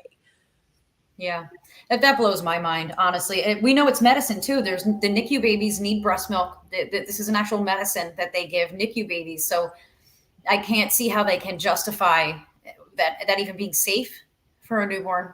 That makes no sense to me. That's insane, and child abuse. It's To be really honest, it's child abuse for a fetish. Yeah, it's absolutely child abuse, and the idea of sort of trying to harvest these uteruses to put into men. They don't understand. You cannot just take estrogen and progesterone and think that it's going to be the same. A woman's body is constantly, and someone just says that External Lancet describes women's hormones as a symphony, and exogenous hormones are just a dial tone in comparison. Absolutely. And even talking about raising, I know that we've been able to successfully grow a sheep, for example, in an artificial womb. And they're like, oh, this is the future of, on the one hand, it's saving women from the barbarism of pregnancy, which again, pregnancy is so much of what makes you a mother. It changes your brain. We talk about, a lot of rad femmes will say, oh, it's misogynistic to say that women are more tailored to taking care of their babies than men are, and that it's like no, not women, mothers. It's during that process, what I mean, that we become what our babies need. And if you take babies, for example, out of the woman, right, and you grow these babies in a lab, notwithstanding the questions of then who gets to claim these babies, can corporations grow their own workforce? Can the government then make us all have to go to them to access the right to reproduce? But like I said, a baby is socialized in the womb. They hear the rhythms of their culture, the music that is played in the home. This baby hears the sounds, love making, having sex and orgasm while pregnant. That baby is bathed in love hormones, healthy hormones that will later help that baby be more well adjusted. You cannot rip these babies out as some sort of sick experiment to appease the sort of fetish needs of some of these males and assume that it's going to be all good. Yeah. It's terrifying. I think it's a very money-driven agenda in terms of the medical side of that. I really think it's just another way that they found to make a ton of money off of people. That's what that is. You know what I mean? So talk to me about, just to segue then, talk to me about gender ideology in birth. So, I know that there's the example we had. I used to serve on the board of Midwives Alliance of Pennsylvania, and I was a Southeastern representative. And we had another rep, I'm not going to call out who it is, who is like completely was always pro LGBTQ, and she used to always say no turfs, no swerves. And I remember that was in her bio. And this is prior to me really knowing what any of this meant. I didn't know what a turf was. I didn't know what a swerve was. I didn't either. You remember that though? When she used to always say no turfs, no swerves. She used to have. I don't even know what's a swerve. But tell me what a swerve is. Is sex work exclusionary radical feminist, and she was like, okay. Yeah, if a turf, all turfs will get blocked. It's like really aggressive. And I remember just being like, oh, so you mean people who aren't 100% on board with the idea that men can just become women or whatever. But, and so like your experience, I know that you had a conversation with another local midwife about just raising really reasonable challenges to sort of the pro-trans thing of being like, well, what about women who are traumatized and uncomfortable with men in their spaces? Yeah, I mean, I honestly didn't. So it was a few years ago. I know you had told me you've had experiences with trans identifying people years and years ago, but this wasn't a big thing until recently. Right. So about 5 years ago, or maybe it was even a little longer, I can't remember, when this really started getting big on social media. They were having all of these groups and these people talking, and that person you mentioned was in those groups on how cis identifying people can care for pregnant women in an inclusive way, right? How do we honor the LGBTQ community It turned into everybody wanted to do it. I wanted to do it. I wanted to be like, of course. I serve women. I love everybody. How you tell me how you want me to, you know what I mean? It was that kind of attitude. And very quickly, as soon as I raised some questions, I was booted. I was told to shut up. I don't get to talk because I'm not them. I have to just sit down and listen. I was booted. So fast forward, like I totally erased myself from that facet of making my business inclusive, because everybody was doing it back then. When did you wait, I'm sorry. Why did you decide to erase, to kind of take a step back from that? Because I was trying to involve myself where everyone else was. All the midwives were joining all these ally groups, right? So, and I, as an ally. What year do you think this was that you really saw it really becoming big in the midwifery groups, that they were all trying to get into? Between 2015 and 2018. That's when this all happened. And it just shows how not organic it was, that in every single facet of society, it's between 2015 and 2018. It's like you woke up one day and everybody had this ideal. It was really weird. So I got totally attacked by this group of people who were saying, as I'm asking questions and I'm trying to like understand how to reconcile these things that are hard for me to understand, right? That feel very anti-woman.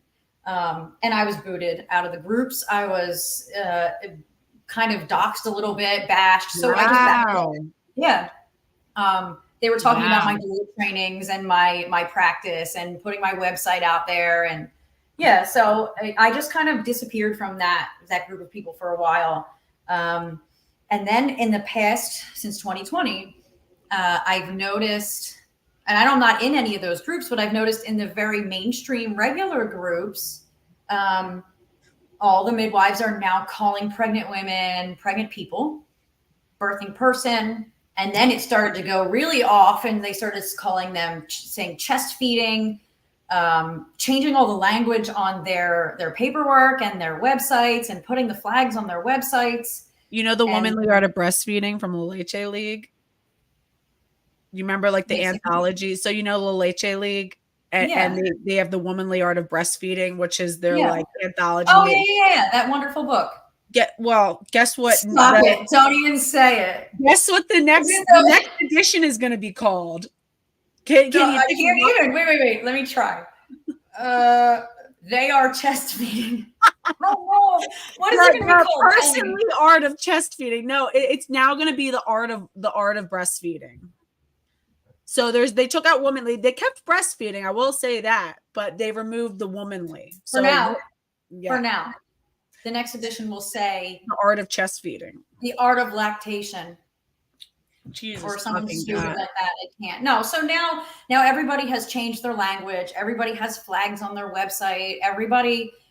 It's almost as if they expect a flood of trans identifying people to come into practice all of a sudden, as if they're just everywhere having babies. I know a lot of it is virtue signaling. Everybody wants to feel right and do the right thing and say the right thing. But now women are coming to me and saying, thank God you're the only person who isn't calling me a chest feeder. Right. Thank God you're the only person who didn't say birthing person to me, because I love my womanhood. I love my womb. I love my ability to carry a baby and bring a new soul here. It's as the most feminine thing. It's the most female thing you can do. I mean, literally, the reason why we are sexually dimorphic, and I know that, again, some radfems get mad when I say that, but it's true that we are sexually dimorphic because of sexual reproduction. And you know, getting pregnant, birthing babies is as female as it gets. Yeah, it is. And it's sad because I've had some midwives tell me that, you know, womanhood is not pie, that there's plenty of seats at this table. Weird like word goop that just doesn't. Word goop. I don't even know what the fuck to call it. What do you call those things? Word goop. Stupid sayings that are catchy, but at the surface. And then if you look a little, they mean nothing. They literally mean nothing. Please don't equate my womanhood to fucking pie. Like, I love my breasts. I love my uterus. I love what womanhood is, and femininity and motherhood and nursing and giving birth has done to my body and my brain. And we can't even talk about our experiences and fuck shit up. Like, it literally, you can't compare that to pie. Wait, can you tell the story? Can you tell the story of the throuple? The throuple, yeah. Well, I was going to say the woman who equated that to pie also told me women who are concerned about being erased don't belong in her practice. So that's where we're at. We're Let's say literally that now again. to the point where you can't even tell your provider, I don't like when you call me them or pregnant person, or you don't belong in their practice. There's a woman who has breast cancer right now who needs an actual double mastectomy. And I'm not talking about the double mastectomies that we're giving to 15-year-olds because they have rapid onset gender dysphoria. We're talking about, back when it was actually because you had cancer and it was to save your life. So there's a woman, and this is like a big story that's going on right now, who the hospital or the cancer center that she's going to has this massive, and I mean massive, trans inclusive flag outside, like pasted to the side of their building. And she had complained, and she was like, it makes me really feel uncomfortable as a woman with a female cancer, that you are, she's obviously a TERF, but she was like, that it just, that is such a misogynistic symbol. This is not a pro-woman symbol. It's also homophobic because, lesbians are attracted to, other women. They're not attracted to men who wear wigs and makeup.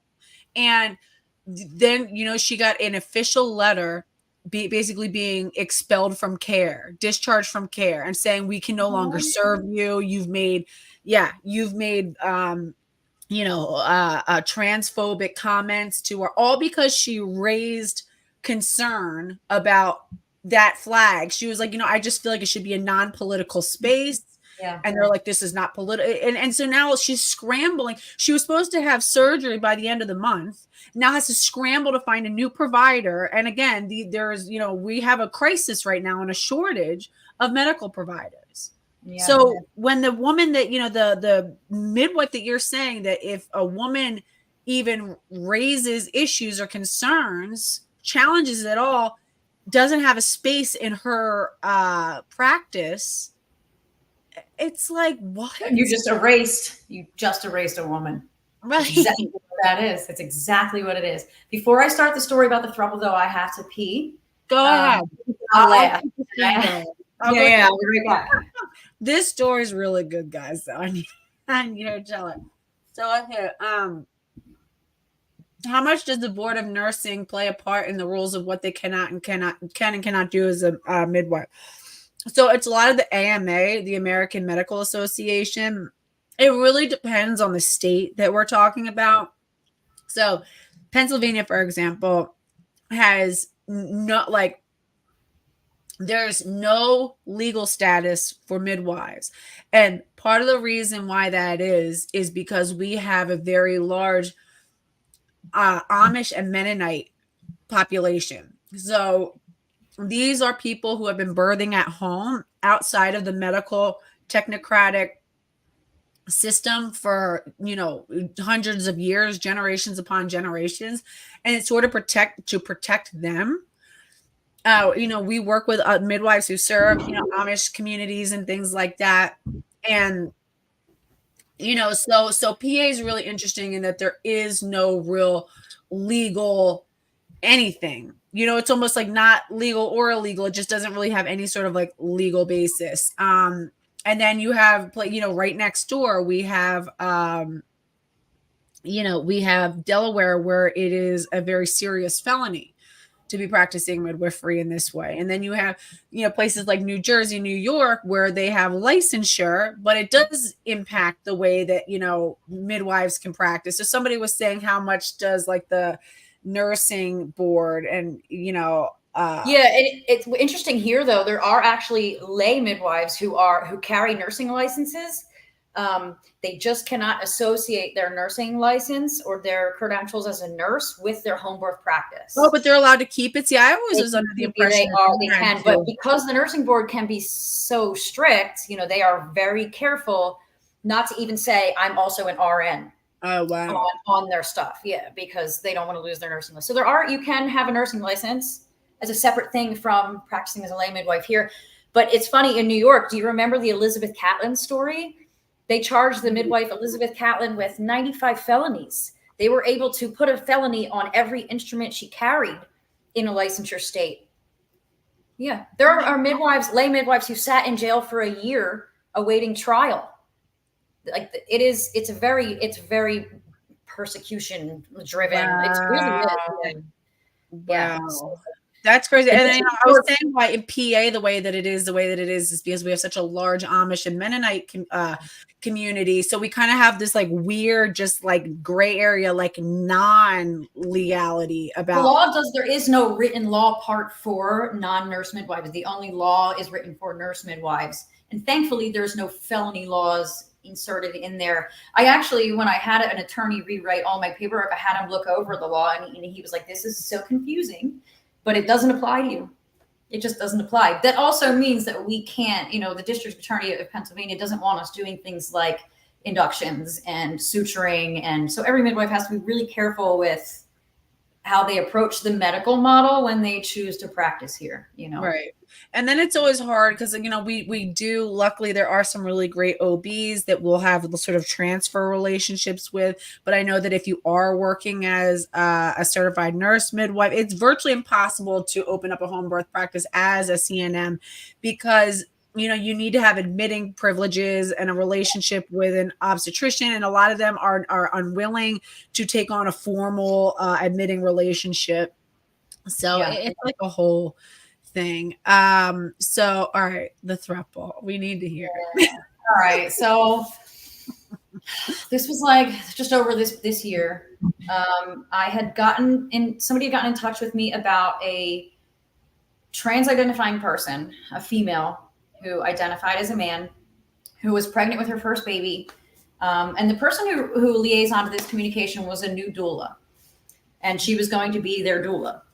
So I'm thinking, all right, I can offer autonomous care to anybody. You know what I mean? Like if they don't want me to say vagina, I'll call it a bottom. Like I don't really care that much as long as you and your baby are safe, right? Right. So I go, the person. And we serve all women, and that's the thing. Trans men are women, and that's the kicker, because no matter what, that's why we always say, like, still a woman, right? And that's why we say TERF is a misnomer, because it's not trans exclusionary radical feminist, because we still acknowledge that trans men are still women. Yeah, and she was saying things that were very, the doctor looks at me like I'm stupid. They talk to me like I haven't owned this body for 30 years, like. They were okay to talk to in email. So I exchanged a couple emails with them, answering basic questions about their body and about care, my care versus OB care. And there's no red flags initially. So we have a couple email exchanges. We have one phone call exchange, which was just kind of, they were very detached and didn't ask a lot of questions, but still no red flags, right? So I'm answering basic questions over the next couple months, like, is it normal for me to feel this way? What is a good prenatal vitamin? I'm planning to do this with my partner. Now, meanwhile, they're telling me that they are in a 3-way relationship with a biological man and another biological woman who still identifies as a woman. This woman was pregnant with twins, and the woman who identified as a man who was contacting me for care was pregnant with 1 baby. So they're telling me they are expecting 3 babies into this household. I'm not going to call somebody a liar initially, like I'm okay, whatever. Like we're in a really weird place right now. Like thruples are everywhere. Why not? So maybe it's real. I actually didn't think it was I still didn't think it was fake at this point. Right. So 2 females and then 1 2 male. females and 1 male. And one of the females now identifies as a man and is pregnant and talking to me about her care. So we talk a few times through her pregnancy, still no major red flags. And then in talking to Dana Bannigan's in the stream. Dana Bannigan's in the stream. Hi, Dana. Oh my gosh, Dana Bannigan and you two together just. This is another doula from our area. This is another person in our birth world, and it's like I miss you guys so much, and so I love you so much. Oh my gosh, we actually did a birth together. I forget when it was. It wasn't that long ago, a couple years ago. But anyway, so I'm talking to this trans woman who calls herself Eric, and one red flag pops up when the doula messages me and says, Eric is texting me about her male partner abusing her and fisting her, and I don't know what to say. And I was like, I understand boundaries a lot right now. So I said, here's some examples of what you can say without addressing or touching that situation so they don't talk about it any further, but let them know that, you understand whatever. How do we be, caring for people without diving into their personal lives and making them tell us about being fisted, right? So I'm giving her a little advice, and I'm like, this sounds really abusive, but you know, you can't, we're not therapists, we're not marriage therapists, that's not even our job. Right. So it's kind of like a weird song and dance when you come across things like this. They're not really my client, they're not, you know. So that was my first red flag, that this trans woman who is pregnant, identifies as Eric, was fisted by her male partner aggressively. And she's messaging the doula saying, I'm bleeding, this hurts, just things that were like, yeah. Okay. Right. Like call the cops. Yeah. So I intentionally don't reach out to these people, because if you're not in my care, I have 9 kids, dude. I don't even have the time. Right. But so they'll check in with me every few weeks to ask me weird, random questions, and I'll answer them because that's my job too. Like, even if you're not in my care, I'm a community midwife. I will answer anybody's questions. So after this happened, I'm thinking I can picture what kind of relationship this might be. Like the man, the 2 women, feels really abusive. So then one day, this person, Eric, she's not a client, I'm sorry. She texts me and she says, today's the day, my water broke. And meanwhile, all the conversations that we've had have been about like bodily functions. You know, pooping is hard, my vagina this, my breast this. And I don't think anything of it. Stuff, right? Because we're women. Right. We talk about those things, right? And here I'm thinking, this is a woman who in her traumatized self is identifying as a man who really needs another woman to honor her the way she wants, you know, listen to her things. And so that's what I'm doing. So then that day she's texting me, you know, oh, my water broke, today's the day. I'm going to eat something. I can't eat anything. And we're, you know, talking back and forth for a few minutes, and I don't hear anything, but I texted the doula and I was like, did you know that Eric's water broke? And the doula's like, no, it didn't. What are you talking about? I was just talking to them like a couple hours ago or something like that. And so we start sharing our screenshot messages, and they're not adding up. So then the doula texts this woman who says that she's in labor, and these messages are not adding up. So I didn't say anything. I stopped texting. I said, good luck. Let me know if you need me. I didn't say anything. A few days later, she texts the doula, and the doula's like, how you doing? She's like, the baby's good. I'm still pregnant. Nothing about her water breaking. Nothing about anything being in labor. And so the doula gets off the phone and she calls me. And she tells me, I think this is all a fucking scam. And I'm starting to put pieces together. And then she tells me that when she met them a few weeks before this false labor, she met in person, and it was a man and 2 women who were overweight. So she couldn't actually tell if they were pregnant. They should have been 7 or 8 months pregnant, one with twins, one with one. And the man, the head of the relationship, says to this doula, the head of the relationship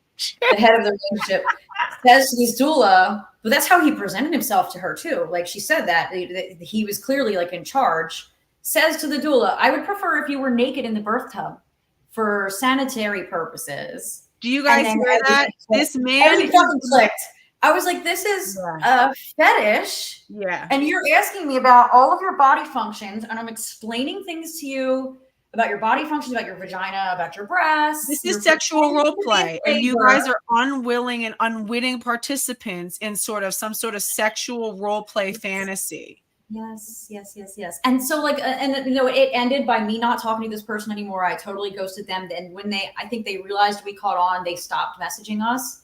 But it was all a ploy. Now, back when we all first started, when you were a baby midwife, when I was still just a doula, everybody had that scammer like named Kyle on Facebook who would be like, my wife is in labor, tell me how to check her cervix. But this is a new level of some shit. That's psychotic. Didn't he like see them, or didn't the other doula say that they had reached out and been like something, and they should have already had the baby? Yeah. So that's the other thing. The doula reached out probably like a week after she had sent me that message about being in labor and her water breaking. Today's the day. And the doula reached out to her and she was like, oh, I'm good. Baby's kicking. Baby's still here. I'm not. And she was like, I thought you told Abby your water broke. And the conversation ended. Yeah. So that was my throuple. I was scammed by a freaking throuple who wanted us to get naked with them in the birth tub. And that's the whole thing. And again, and it's like, the whole point is like so much of this is about, sexualizing women. And as Abby started to talk about, when I was a baby midwife and like way, way, way back when, there was this thing where a lot of, we always have these like midwifery groups on Facebook, and that's how we, share information with each other and check in and ask questions and, just have community. And there was a lot of different birth workers like, hey, I got this weird message, and other birth workers like, oh my God, me too. And we both received it from this guy. It's the same guy Who is going from birth worker to birth worker, midwife to midwife, and pretending that he had some sort of like wife in labor, and really clearly was getting off on the idea of like checking this woman's cervix. And what's so fucked up is now, American College of Obstetrician Gynecologists are saying that gynecologists need to be responsible for the fake vagina that these trans-identified males now have. Their inverted penis that they call vagina. It's not a vagina. It's an inverted penis, no more, no less. And now they're putting these gynecologists are now supposed to be responsible for the care and keeping, which is so outside of their scope. And again, a lot of these men get off on making women uncomfortable. This is part of the fetish. This is the fantasy. Mm-hmm. This is the, stick your fingers up inside of me, know? What the fuck can a gynecologist do for this, mutilated penile, rot pocket, which is a fuck pocket. A vagina is not just about men inserting their penises into it, but these inverted penis pockets, it's literally just a fuck pocket. It has no other purpose than for someone to fuck into it. And I can't even imagine what it's gonna look like in the hospital in 5 years. I can't even fucking imagine. And honestly, like now that and I'm not against like men. I am against men. I'm not gonna lie. I hate saying that because I am a little bit exclusionary when it comes to that. Like, I don't think men should be OBs. I don't think men should be. No, I don't either. I'm grateful for the ones that are here and have done great work, because there are men doctors who took midwifery programs, and they have really happy clients, but men don't belong there. They just don't belong there. So I don't even know what it's going to look like in 5 years, or when my daughters are giving birth. I mean, I always side eye the men that choose that as their specialty. It's like, thank you. Why exactly? Like, oh God, Dana, I wish you were in this conversation. Contact me and let's have a conversation. We should all on here and do this again. Be cool to have the three of us on here. But yeah, it's just like, that's my thing. I'm always side-eyeing, and I remember when I was like 13 and I first got my period, and I went to a male OB, and just being like, it was kind of weird, I had to just sort of get over my discomfort. And I'm like, no, I didn't. I shouldn't have had to just get over my discomfort. It's a female centered thing, and I just, and I think it's the sort of missing piece in a lot of feminist activism. This is why I'm having this big blow up fight with, once again, a lot of rad femmes on Twitter, because, I literally said that, feminism that is not female, not mother centered. And again, when I say mother centered, I don't mean exclusively mother centered, right? It could be also just, lesbian centered, mother centered, neurodivergent women centered. So it just means that at a certain point, we center these women and focus on their needs and their issues. It doesn't mean that they're the only group or the most, but 80% of women will become mothers. And I just want to read this one tweet. And this is why I'm just, it's frustrating, because I do think that there are some really amazing rad femmes who are getting work done, like, Jennifer Thomas and women who are, great at organizing. And this is why I wanted to sort of bring these two worlds of mine together, the birth world, who they're amazing at getting shit done too. I mean, like people like Abby, Kate, Dana, who are creating, carving out spaces and create services for women. They otherwise would not have the opportunity to have the sort of birth that they want. And you guys are going against the grain and doing it. And a lot can get done if we fucking work together. But I just want to read this like one just insane that frustrated me. It said, hold on, where is it? Okay. So the question was, are mothers and like mother-centered, womanists and radical feminists, can we like reconcile, and can we center mothers and radical feminists? And the response from, Sasha Graham was, since I'm at work and I can't audio chat, I'll answer, Slightly Twisted Female's question here. No, radical feminism should not center heterosexual motherhood for two reasons. One, it would insinuate that motherhood from a heterosexual style of participation is inevitable in women's lives. This is in direct opposition to female self-determination. Bro, what? Women are mothers. What do you mean that insinuates that it just... We wouldn't be here as a human race if those two things were not innately connected. Yeah, we just wouldn't be here as a human race. What do you mean that insinuates that it's inevitable? That just because some women That's are word garbling. That's that weird word garbling that means almost something, but you really can't make a connection. It's weird. It's word goop. Yeah, word goop. Too, just to sound really like you're saying something important, but you're really not saying anything. And then it doesn't imply that at all. It just means no. It acknowledges the fact that we would not be here as a human race without motherhood. Motherhood actually has such a unique capacity for building more humans, the societal structure. So much of motherhood is part of what becomes something else. You know what I mean? Who you become as a person, who your community is driven by. Like, so much of motherhood is already intertwined in that. You can't just take it out. You can't just take it out. It's part of that conversation. Mothers are women, and if feminism is about centering the needs of women, well, a fuckload of women are also mothers. So yes, we should. We came from mothers, and the woman who's sitting there saying that we shouldn't center mothers came from mothers. So, yeah. And then number two was a reason why we can't center mothers in feminism is two, it insinuates that heterosexuality is the default / hailed practice, and that male intervention in female development is inevitable. This is anti-feminist in nature. I'll be hosting a talk about this. I'm like, bro, shut fuck up. I'm sorry. This is like where like I start to just like tune. No, too much of that. You know what that really reads to me? Too much of that reads to me like trauma. Too much of that reads to me like male trauma, to where you can't even acknowledge this part of the whole picture, because it's not, we wouldn't be here as a human race if we weren't part of this radical feminine picture. You know what I mean? Like, right.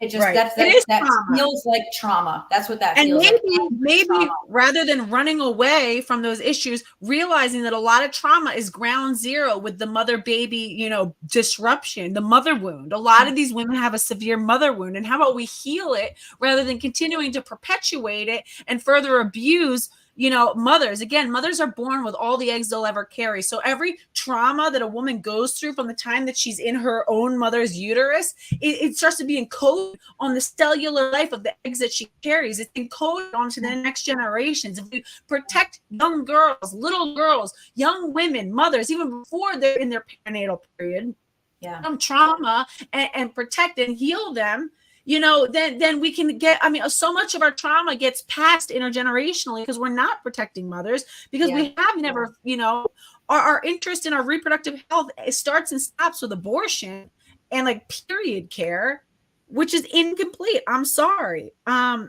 then I wanted to read another insane one from Lisa Michelle, who I fucking can't stand, who I think is just and I think so much of her, she comes from a place of like this fake rhetoric that really comes down to just hating other women and being just jealous and hateful and miserable and, deeply anti-woman.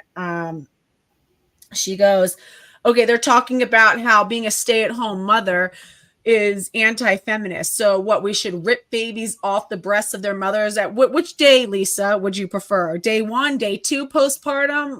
What day do we get? A week? At what point is it, how long is it acceptable for mothers to build that, bond in that relationship with their babies? And of course, it's this idea that mothering is not enough, that motherhood is so undervalued, it's so unappreciated.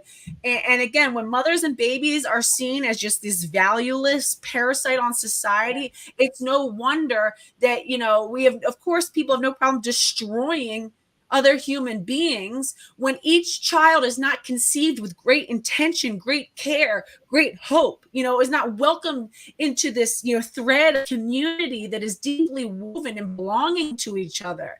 When children, when it's a bunch of, the lib femmes who are pushing for sort of this hedonistic free sex, were these females who are trying to take on male patterns of sexuality, and kids just, I got knocked up, having babies, and nobody cares, or there's no deep thought or care.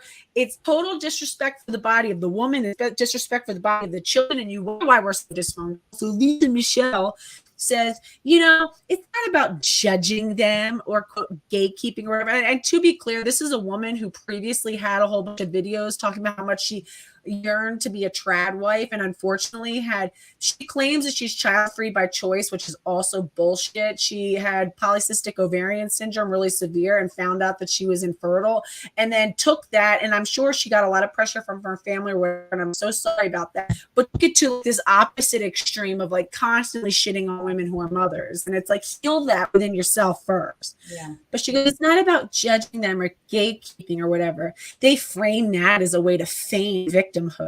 It's just saying, that it's not a route to liberation. We're fighting to achieve liberation for ourselves individually and as a class. It's not a form of feminist activism to stay at home with the kids. Yeah, Lisa, what is it more feminist to go have to work for some boss who is profiting off of your labor while your child who the poor brown woman who's supposed to be paid, barely a livable wage to take care of your kids? Well, your child is developing a malformed attachment style that's going to persist into adulthood. And I mean, my God, women become so susceptible to things like postpartum depression and psychosis. How the fuck is that a pro-feminist position?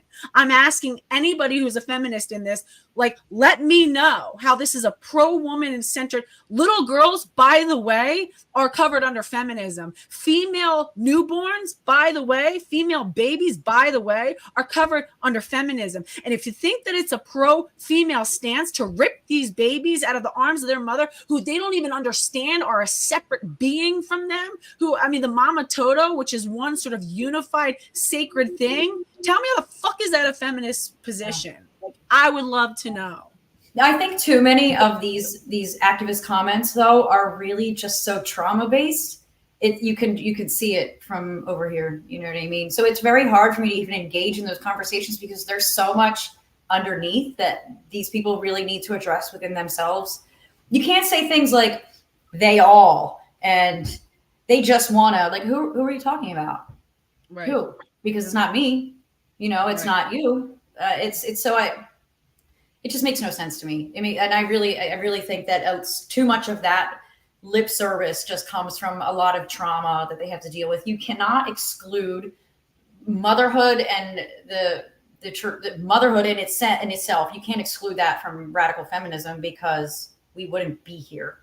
Like when that feminist was in her mother's womb, and like she already had the eggs that would have made babies. And when her mother was in her grandmother's womb, she had we are innately connected to our generation of women and females. You can't, if you don't want to be a mom, fine. Right. You want to be a mom, fine. But that doesn't mean just like you don't want to be grouped. I don't want to be grouped either. It doesn't mean that we just want to whine and like, that's some shit. Well, everybody who wants to open their mouth should check their trauma first. And everybody acting that like, mother keeps you enslaved in the home. I'm sitting here looking and talking to a woman of 9 children. Abby has 9 children. She's a grandmother. Them all. Listen, I homeschooled them. My oldest graduated at 16 with a regular state diploma, joined the Army, has a baby. All of my kids are really, really well-rounded people. And I don't feel enslaved. I find so much joy in, like, for example, cooking dinners for them that I know are not garbage that they're getting up the street.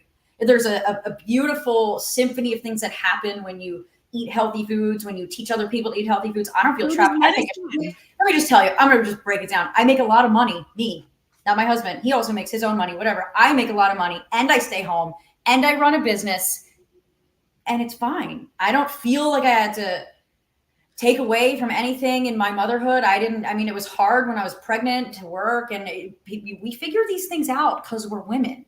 Right. you know, and every time I became a mother again and my brain changed and my body changed, it wasn't negative.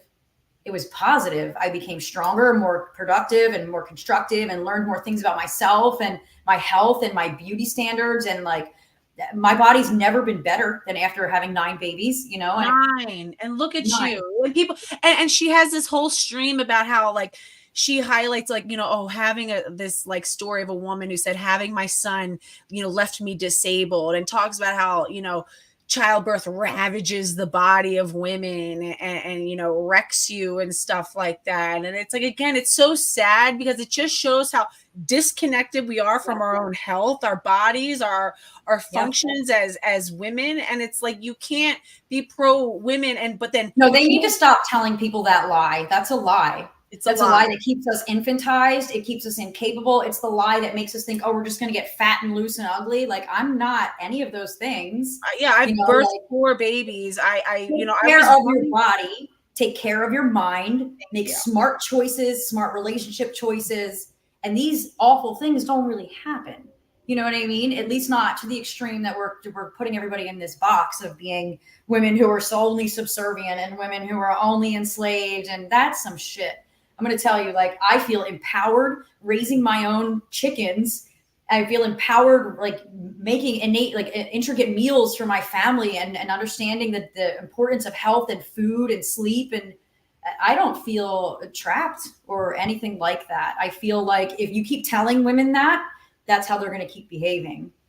You know, it's kind of like women are terrified. Then there's so many women here, and I've had so many women on my streams being like, God, if only I had heard you way back when, I might not have been so terrified of motherhood and childbirth. The reason why we have all these misconceptions about motherhood and childbirth, again, because from obstetrics that ripped pregnancy and childbirth and ground zero of motherhood out of the hands of women, and told that women that they're, you know, infantile, they're you know, stupid. And a lot of these feminists have talked to me like I'm stupid and I couldn't develop properly because I was home having kids and all this stuff. I've had one woman tell me, some, you know, self-proclaimed radical feminist said, oh, doesn't pregnancy make them more stupid? You know, no wonder that, you know, Brittany's so stupid, she's had 4 babies. I know that, you know, that must have knocked her IQ down a few points. And it's like, what a fucking disgusting, misogynist, like hateful position to take. I have to wonder if her mother breastfed her, or if she was routinely separated as a newborn, or if she had too much Pitocin, because right there is a perfect example of a diminished capacity to love another person, even at a surface level. Like, that is a level of disrespect that a lot of people have it right now. You can see it on their faces. Yeah. There's just something off. And if you keep telling women that, just like when they told everybody they needed a husband stitch after childbirth, the husband stitch, in case people don't know, was this nice little stitch that they would give you in the hospital to make your vagina tighter again. Right. Tell enough people that, and we're going to believe it, and we're going to live it. It's going to be our existence. Or the lie that your vagina becomes this, like, you know, ew. It's so disgusting. Like, oh, you know, women who have had a lot of children, their vaginas are so like loose, and they're, first of all, no, your pelvic floor is strengthened from you know, weight bearing exercise and staying healthy. And so much of our pelvic floor is really wrecked by obesity, first and foremost. You know what I mean? As long as you keep a strong being sedentary. These are not this is not the normal state of motherhood. You know, this is very much the product of a society that is so diseased, that is so disconnected from the family. And you're right. This one woman who particularly rails really hard against mothers hates her mom, and she's a female separatist, meaning she lives free of men, yet her best friend is her dad. And she's constantly has just this weird relationship with men. I mean, it's like she centers them in her life, yet claims she centers women, only interacts with other women online. Every person in her life is male. It's fucking weird, and hates her mom. And it's like, you know, and I only bring this up because it's like you guys, the well is poisoned. Okay, the well is poisoned. And if we hate the most fundamental, the ground zero of a woman's existence, which is in the body of her mother. Okay. Again, our cellular life begins when we are in our grandmother's wombs, because every little girl, every baby girl develops all the eggs she'll ever have while she's in her mother's womb. So that means your cellular life the egg that you would eventually become to be started when you were in your grandmother's wombs. That's 3 generations encompassed into one being. We all belong to each other. Okay. And if we don't revere that, if we don't hold that as sacred, if we don't center that, how the fuck are we going to address any of these other problems? And a lot of birth workers say peace on earth begins with birth. If you can protect that initial moment, we can prevent so much other suffering. Yeah.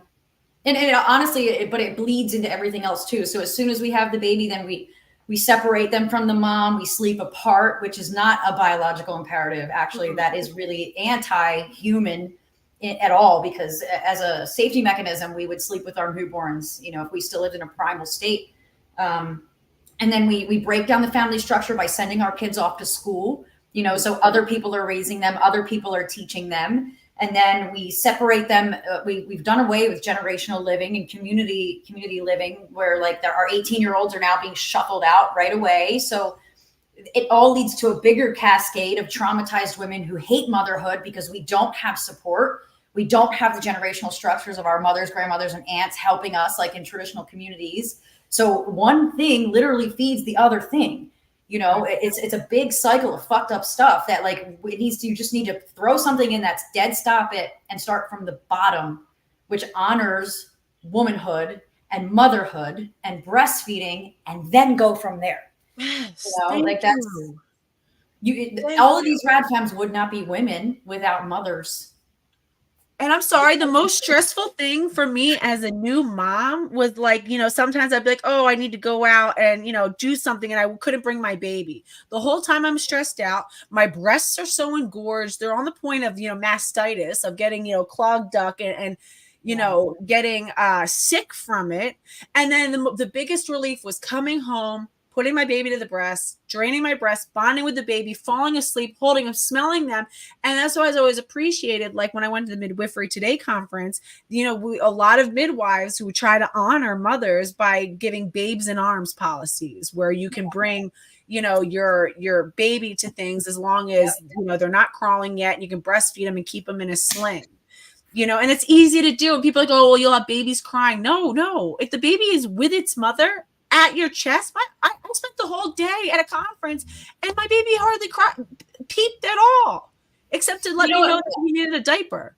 I think some of this, again, all this full circle stuff comes from when our generation was being born.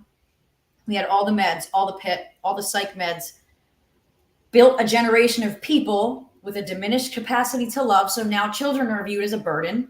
Right. They don't automatically love the idea of babies, children, the extended generations and heritage.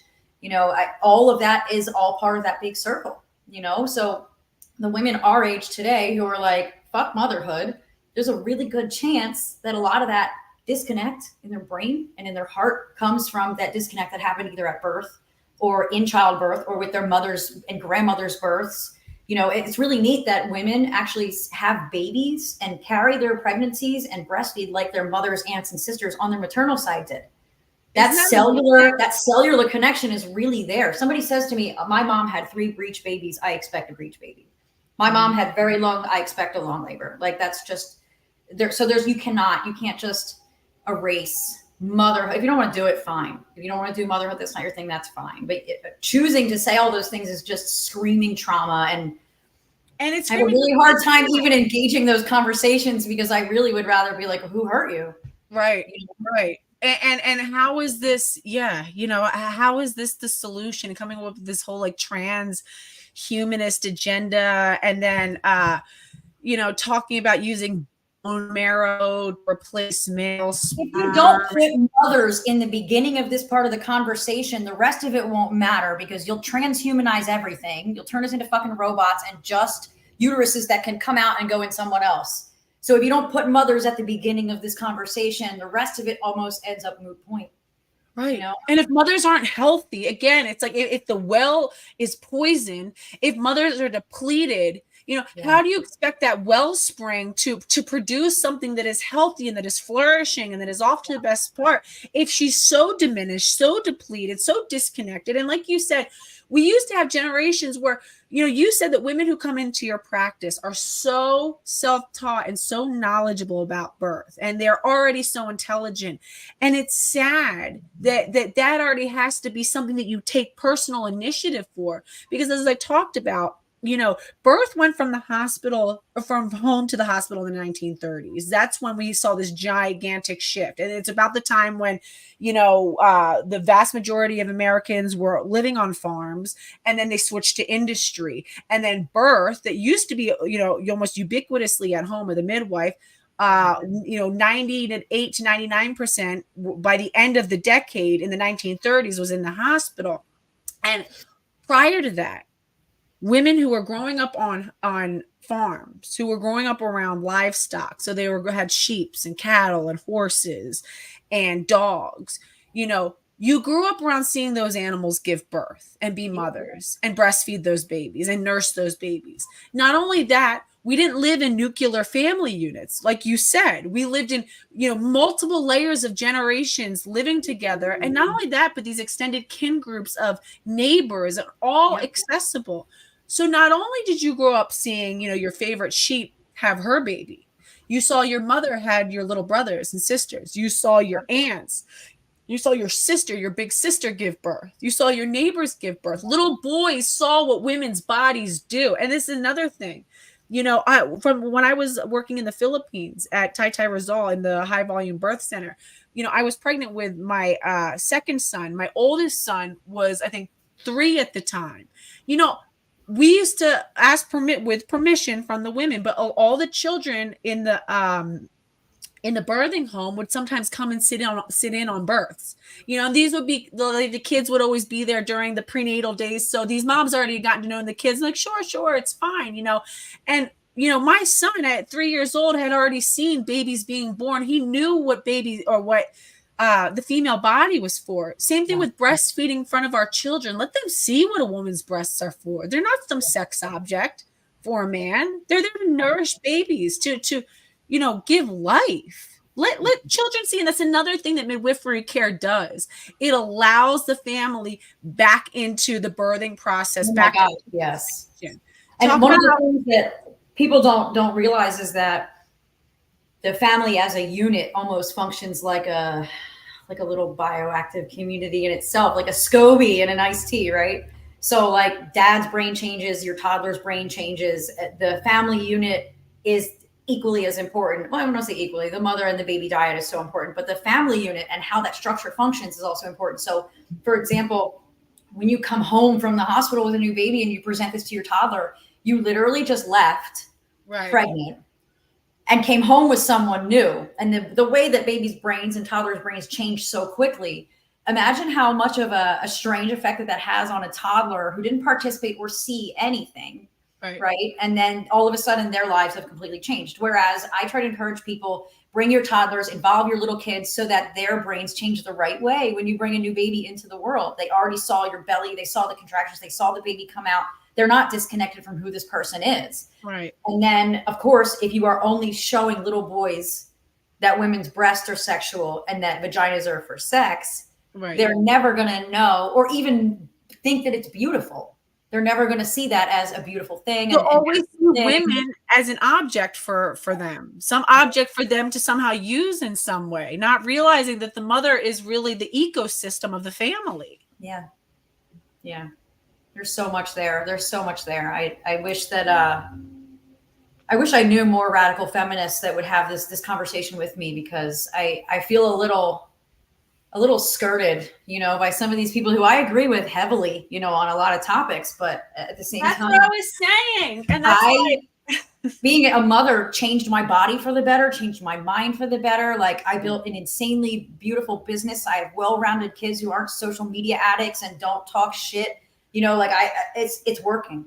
It's working. And I didn't have to be, kept in a box, and I didn't have to be somebody's muse. And I would just, motherhood did great things for me and a lot of women. So I I Are can't you even a slave to your husband? Is your husband your overlord? First of all, No, her husband is like so fucking cool. And he is. He's he's very not cool. your overlord. No, he's not. He's not. I feed him though. It's only because I cook so well. I mean, but see, that's the thing. Like people will take that and run with it. Oh, she cooks for her man. Well, you know what? Like if I can make these big, intricate meals and I'm fucking good at it, and I want to make sure that my family eats really well, I'm gonna do that. You know what I think mean? it's such an honor to cook for my family. Same thing. I grow my own food. It's I like know you to do. send my kids out to go, pick some herbs and to be a part of that process, knowing that food is medicine. And it's like, I've had people say like, God, you put so much effort into cooking food every day. And it does. It's this big process. Not every day I'll try to cook, a meal that'll sustain us for 3 days or whatever, but it's absolutely like such an honor and a privilege to do that, because I know, like, if you ever look at, like, if you go to these you know restaurants and you get the kids meal and it's like hot dogs and it'll Chicken be like, fingers and French fries. yeah, right, plain pasta with some marinara sauce or pizza, and it's like, so No wonder kids today don't want to eat anything that isn't sweet. They have no palate. They have no palate. why do we assume that it's okay to give kids garbage, absolute trash, and that somehow, but adults should have this, it's the other way around. I mean, my God, adults can And I handle. find so much joy in it. Like it might take me an hour of prep, but I don't sit there begrudgingly prepping the food. I enjoy it.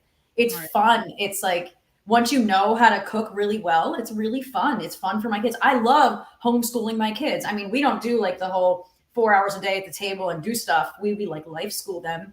They have jobs, bank accounts, they do sports, they read, they're really smart people. They are not on social media. And I find a lot of joy in being home with them as people, so I think there's these different, some people view kids as a burden. I want to send them off. I want them to get to school. I don't want to do this. I can't believe I got to cook for my kids. And then there's the other side. So I think that the radfems are ignoring this really huge side of traditional moms, traditional wives, traditional females in the household, and the amazing strength and structure that we bring to the table. I think rather than seeing women, like, they see all the suffering that mothers go through, which is true, and rather than seeing that, wow, these women are suffering, let's figure out why. They're saying, well, it's the motherhood. It's motherhood is inherently oppressive. That's what's oppressing them. And if we remove that, there'll be no more suffering, and then it'll be so much better. And it's just like, first of all, most women are going to become mothers regardless. Once a woman's a mother, she's always a mother anyway. It's not like you can just take that back. But even if we could, why would she want to? Why would we not create an environment where women could, peacefully parent? And you're talking about women who see children as a burden. I don't think I've ever met a woman who had a normal, healthy, joyful, woman-centered, family-centered, holistic, physiologically normal birth experience, that in her own home, in her own nest, where the baby was never removed from her, not one time, where she had a full-term breastfeeding relationship. And again, I breastfed for a combined 9 years of my 4 kids. I breastfed all of my kids upwards, to 3 to 4 years. And, to have full-term breastfeeding, to have sort of, that full family sort of support network. Rarely, who baby wore, who had the community of midwives and birth workers and other moms to connect with and surround with. Very few, if any, of these women have I ever seen then go on to just want to have nothing to do with. That's how you know this ideal is a little bit trauma based. It has to be, because you can't ignore that women are motherhood is literally where feminism starts. Femininity starts. Like, you can't ignore that and then just run with the rest. That doesn't it doesn't work. Motherhood is the one place too, men can identify into a lot of things. This is why it goes to show you can tell what is like artificial performative femininity versus like innate femininity, or if men can actually like participate in it. It's not innate. So men can put on makeup, men can wear wigs and do their hair and talk like this or whatever it is. Sure, then that's not innate femininity. You know what they can't just identify into? Pregnancy. motherhood, childbirth. You know, we've had these trans-identified males who will refer to themselves as a mother, and one of the best, most like iconic moments is Kelly J. Keene. She's one of our like turf queens. She this one guy's like, I am their mother, and she goes, oh, how dare you. I mean, it was so epic. She goes, how dare you, first of all, like, how dare you use that language knowing good and goddamn well. Yeah, and I really think it's such a weird exclusionary place to sit, to exclude motherhood and even wifehood, because family, the connection of the family, and what a woman does in terms of that structure, to be able to manage differently than a man's brain does about my kids' needs, my household needs, my animals' needs, my food needs, and to be able to do all of those things is actually empowering. It's really empowering. I don't feel trapped by that. I was still able to go out and start a business. And no, it's not because I'm what is the word? I have that privilege. It's really not that, you know, I met you at a time. I met, you know, and I met Abby at a time when it was like, you know, she wanted so badly. We were both, you know, in the birth world, and you know, you were, you know, tomorrow's midwife incognito, and you were homeschooling, you know, these beautiful babies, and you were birthing, and you were doing whatever you could to build this midwifery practice. And it's like you had this dream that you held on to, you know, and you guys, I know, were really like just kind of piecing stuff together. You were not in a great place financially, but it's like you so believed in what you were doing. Your husband believed in you, you know, your kids believed in you, you believed in yourself. And to watch you go from that, you know, place where it's like, it could have been like, all right, why don't you just go get a, you know, just call it a day and go get a real job, and you know, get a little paycheck, to where you are now, you know, making $10,000 a birth. You're clearly, you know, not only able to provide for your family, but flourish and provide. I mean, it's such a testament. And this is for you starting off as a mother. When I met you, you were a mother of 7, or I think you were a mother of 6, becoming a mother of 7. You're now a mother of 9. Not only are you not held back, but I've seen you flourish with, as you've built your family, and as your family have grown. You didn't have to choose between homeschooling and building this amazing community. And it's woman centered. You're doing woman centered work. You're being compensated for it. You're not done. It also really allows me to serve people who can't afford care, because that's the hard thing about home birth care here is, without licensure, it's all out of pocket. So the people are actually paying this money out of pocket. But because so many people need care like this and are willing to pay for this kind of connective care, this collaborative care, this whole person-centered care, it allows me to serve other women in the community who can't actually afford that kind of care. You know, so the whole thing really, the whole concept of midwifery care and community care shouldn't, and unfortunately it is for some people, shouldn't just be about the money. It shouldn't just be about the births. It should be about the community and the women and even the people who can't afford to be here. You know, that's why one of the things I try to really do is bring apprentices in, because midwifery even now has become such a privileged thing. You got to pay tens of thousands of dollars to go to school. You know what I mean? And licensure states will only allow you to go to an expensive school. So they're only going to have midwives who are from that demographic. And these are not places where you can bring that it's not, it's funny because we sit there and we talk about serving mothers, yet you can't bring your babies to these things. One thing about, you know, when I was apprenticing under the midwife who I worked for and who was my midwife, guess what? Every time we had a skills workshop that we had to do, anytime we had like an NRP or any of that sort of stuff, I brought my babies with me. We all had our kids with us. They got to play in the side room, or keep the baby, you know, my baby in the sling nursing. I could train to be a midwife, do what I needed to do. This is real mother-centered care. This isn't, oh, go figure it out. And another thing is too, and even like, you know, Lelena and stuff, I used to have it where they'd have to go to a birth, and I always made my house available for dropping off. You know, she dropped off, you know, her son a whole bunch of times. You know, I created space where I was like, here, because they had always allowed me to bring my baby. So I'm like, if I'm home, bring him over, drop the baby off. And we had that sort of network. We can create that where women don't have to choose between having these vibrant, you know, careers, and they don't have to be male-centric careers. We don't have to go work for some male boss and conform to these sort of male standards of corporate America, you have the most feminine, career one could possibly have, female-based career, and you're thriving. And I think the rad femmes don't recognize is that what they see as oppression is actually societal oppression on motherhood. It's not motherhood oppression on women. You know what I mean?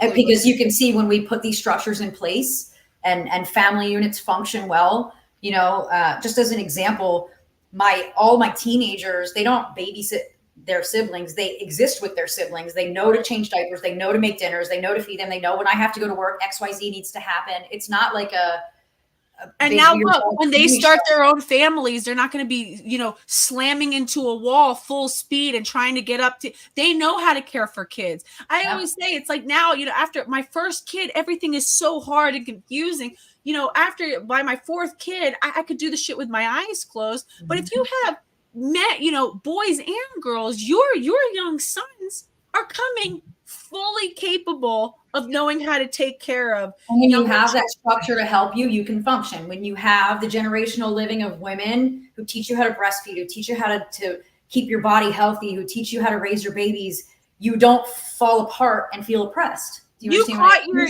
Abby was telling me she caught her grandchild. That's full circle. Like, that's fucking gorgeous. I did. Yeah. That was very cool. It was very cool. It's very cool to see my adult child, because I was never like, you better have home births. He did that on his own. Him and his wife did that on their own. You know what I mean? Like the stuff that I thought they might pick it up. They might not all be homeschooling parents, but something stuck. You know what I mean? And yes, it was really hard when we were really broke. And yes, it was really hard. The ups and downs of marriage, like that just comes with being a human being. Like nowhere is life actually easy, but it doesn't always equal oppression. A lot of that oppression is your own stupid fucking choices. A lot of that oppression is other people's stupid fucking choices. You know what I mean? It's not motherhood in itself. Actually, we watched our mothers struggle. Again, somebody earlier in the chat says, I was born, I think in 1968. She said, I was exclusively bottle fed because there was a time when women were being told that formula was better than the breasts of women, than breast milk, which we know is so beyond untrue. Breast milk is by far the most optimal nourishment for a baby. There is no contest. And it's like, unfortunately, I think with our generation, our mothers were so disconnected from their own motherhood. Again, it's like from day one, they were removed from the process. So you look at the scopolamine era. Women literally checked into a hospital. They were given scopolamine. They woke up with a baby and no recollection of what happened. They were completely removed from the process of becoming a mother. How the fuck is that a good position to start from? So our mothers are really the children from that era. Yeah. Our mothers and our grandmothers were the children that were born from the scopolamine era. And then, we have the artificial milk era. So none of these babies were breastfed. So mothers were already so disconnected from this function of, so even when I was breastfeeding, it was like, luckily my mom said, she's like, oh, I got to breastfeed my kids. And I'm like, oh, wow, how long? And she said, a couple weeks. And for her, that was such a feat because back then no one was breastfeeding, but I didn't grow up seeing anyone breastfeed. On Facebook, it was seen as obscene and you weren't even allowed to post pictures. We worked. I remember. Collectively, remember? That was back when we were all like fighting against Facebook to allow us to post birth and breastfeeding photos. Yeah, I do remember. Yeah, motherhood is the bottom of it. It's like the bottom level of the pyramid. You know what I mean? You can't have any feminism without motherhood. It's almost like it's ridiculous to even it's stupid to say it. Thank you. I didn't want to be a dick. It definitely doesn't compute. And it's like our sexual dimorphism almost is like it's all related to our sex, and our sex has to do with sexual reproduction. And again, it's like rather than trying to neutralize ourselves to make us more like men, to have the biological experiences of men. No, I still want to be fully female. I still want to step fully into my feminine power. I don't want to be like men. I don't want to be more like men. I want to be more like women, fully female, fully woman, and not through the eyes or the gaze of a man, the sexualized gaze of a man. And again, we can raise, like I said, little boys who see their mothers and her mother's friends nursing and breastfeeding. I always tell this one really sad story. A good girlfriend of mine that I went to high school with, she had a C-section for her first baby. She knew she was going to have a C-section for a second one, but she really wanted to breastfeed. She didn't breastfeed because she was a teen mom, and now she was older, married. So important. Her husband had an ex-wife, and he had a child from his previous marriage who was about like 9 or 10. And, she had a baby from, just being a teen mom, same age, whatever. She called me crying in a complete hysterical one day. I said, "What's going on?" She goes, "Can you please just come over?" And I was like, what? She goes, I stopped breastfeeding. I was like, "What? Why?" I was like, "Let's get started." She's like, "No, I can't. It's already been a couple of days. I didn't want to tell you, but it just kind of hit me. Like I'm not barely producing milk anymore." Like, I was like, "We can get it back." She goes, she goes, "No, I've already started him on formula." No, she was like, "No, I started the baby on formula, but now I want to go back, and the baby won't take anymore, and it stopped latching completely and only wants the bottle. What do I do?" And I asked, "What happened? What happened?" She said she was at home on her couch in her own home, where her family lives, breastfeeding her newborn baby daughter with her stepson and her son just hanging out playing. The stepmom, the ex-wife, right, who she had tried to build a good relationship with, had stopped by to come pick up the son. And she said she flipped out when she saw that my friend was sitting on her couch breastfeeding her daughter. She goes, "How dare you? My son is sitting in this house. How dare you sit there and pull your breast out like that in front of him? That is inappropriate. You go to a back room and don't you dare do that in front of my son." And I was like, so you're teaching your son that the bodies of women are exclusively for the sexual domain and sexual use of men. Yep. That is the mentality that we're giving to our kids. My son, by the way, was present for all of his siblings' birth. So it's what his ground zero knowledge about a woman's body is, that woman's body is the ecosystem of the family. It's where, babies are born. Breasts are for breastfeeding. I remember whenever I would have to go, he would run and get me my breast pump, and he would be like, "Oh, go get milk ready for, his little brother. Like, here, I'll plug it in for you." That's what he knew. I remember when they were all little, I always say this one story. There was a Victoria's Secret image, and they were pointing to the woman's breast, and they were like, "Oh, milky." They're not seeing the sexual side of it. It's crazy. It's kind of like, if you, as a concept, if a baby never saw violence, they never saw prejudice or hatred or even angry humans, they probably wouldn't know that it was a thing. So if you teach a baby or a child that breasts are sexual, that's what they know. That's what they know. That's all that is. Yeah. Right. And that's why, again, restoring the family, bringing the family back together, watching a father. And again, and another, and we'll start to wrap this up, but another, thing that I really push back against is the idea. Where this all started was one tweet. And I said that children need fathers and children deserve fathers. And it turned into World War III. And my question is, when children grow up seeing mom do everything, when they see mom bring a baby home from the hospital, they said, "Oh, fathers only need, just to deposit sperm, basically, and then they're irrelevant. Everywhere else in the animal kingdom, fathers don't even know that they have babies. They're irrelevant."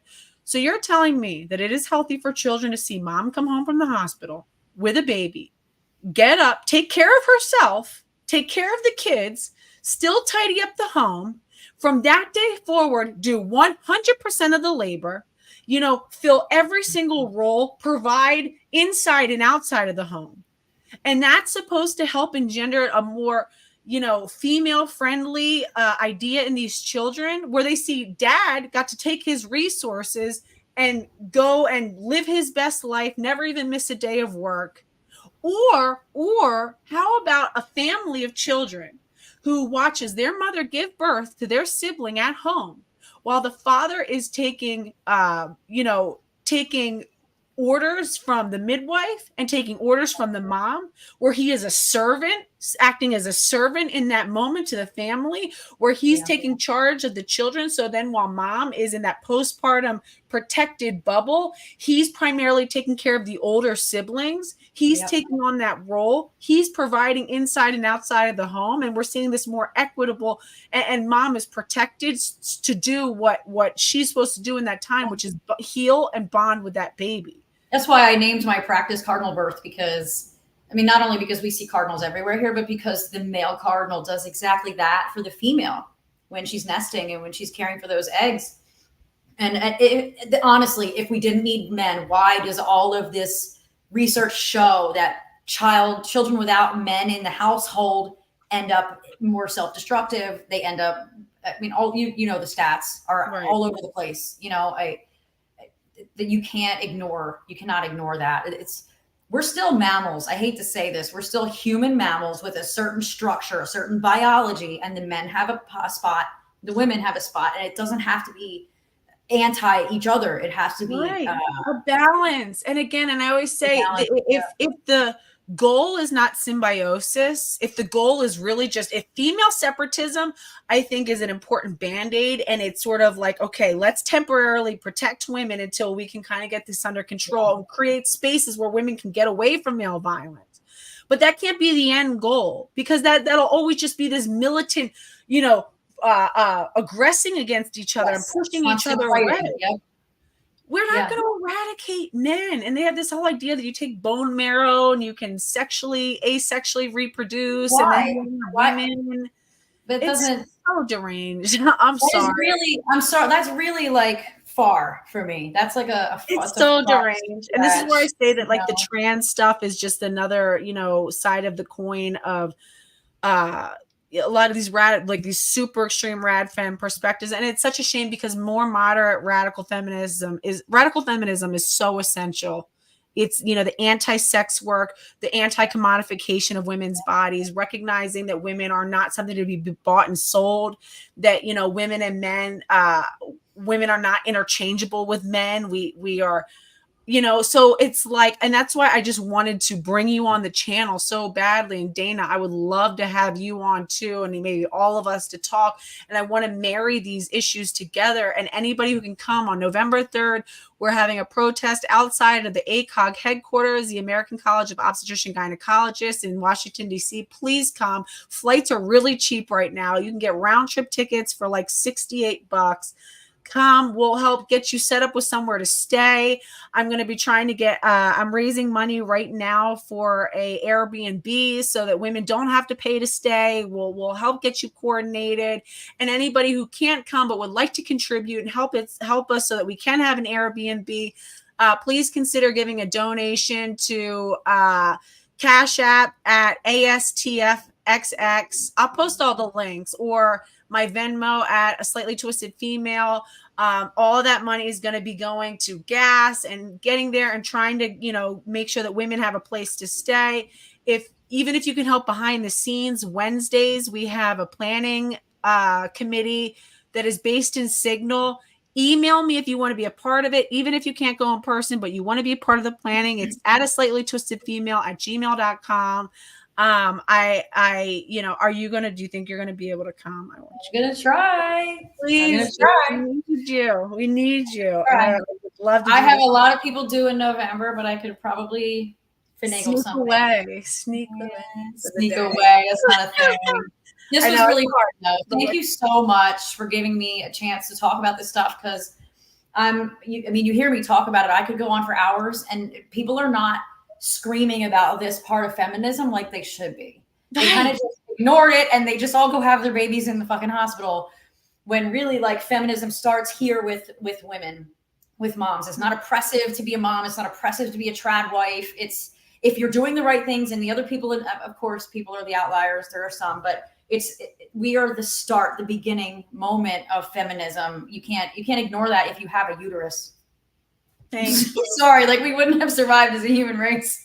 It's like my favorite saying. So thank you so much for having me on. This is why I wanted you on the channel. Your voice is so precious. You're welcome back anytime. And anybody who I'm going to ask Abby to send me all of her links. So please follow Abby. She is amazing work. I'm really trying to hound her about starting her own YouTube channel.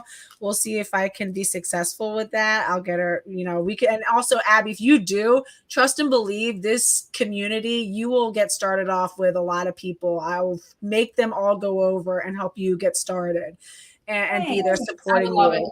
I would love it. Because I honestly, our heritage starts with our kids, starts with the women who are under us, next to us, younger than us. We have to give all of this back to them. We really have to give it all back to them. All the information, all of the rights as birthing women, even when it comes to birth control and reproduction before you decide to be a parent, all of it has to be so much more woman-centered, and nobody's talking about it. So thank you so much. Oh God, Abby. And again, and for anybody who's wondering, in the thumbnail is the image of Abby catching my baby, but we had to be like low key about it back then. So I had to like black her out, but that is Abby. She, helped me with birthing my last baby. So you were literally woven into my family. You're a part of my family. I love you. She was a part of my story during midwifery, and I always say I plan to circle back to the birth world, and I'm running to you. Yeah, please come back and work with me when you're not too busy doing this. I want to help me get some photography clients. We'll start. Yeah. I love you, and I'm going to help you grow your YouTube. So thank you, Abby. What a conversation. Bye, everybody. Thanks for being here. Love you guys, and I'll post all of her links afterwards. See you later.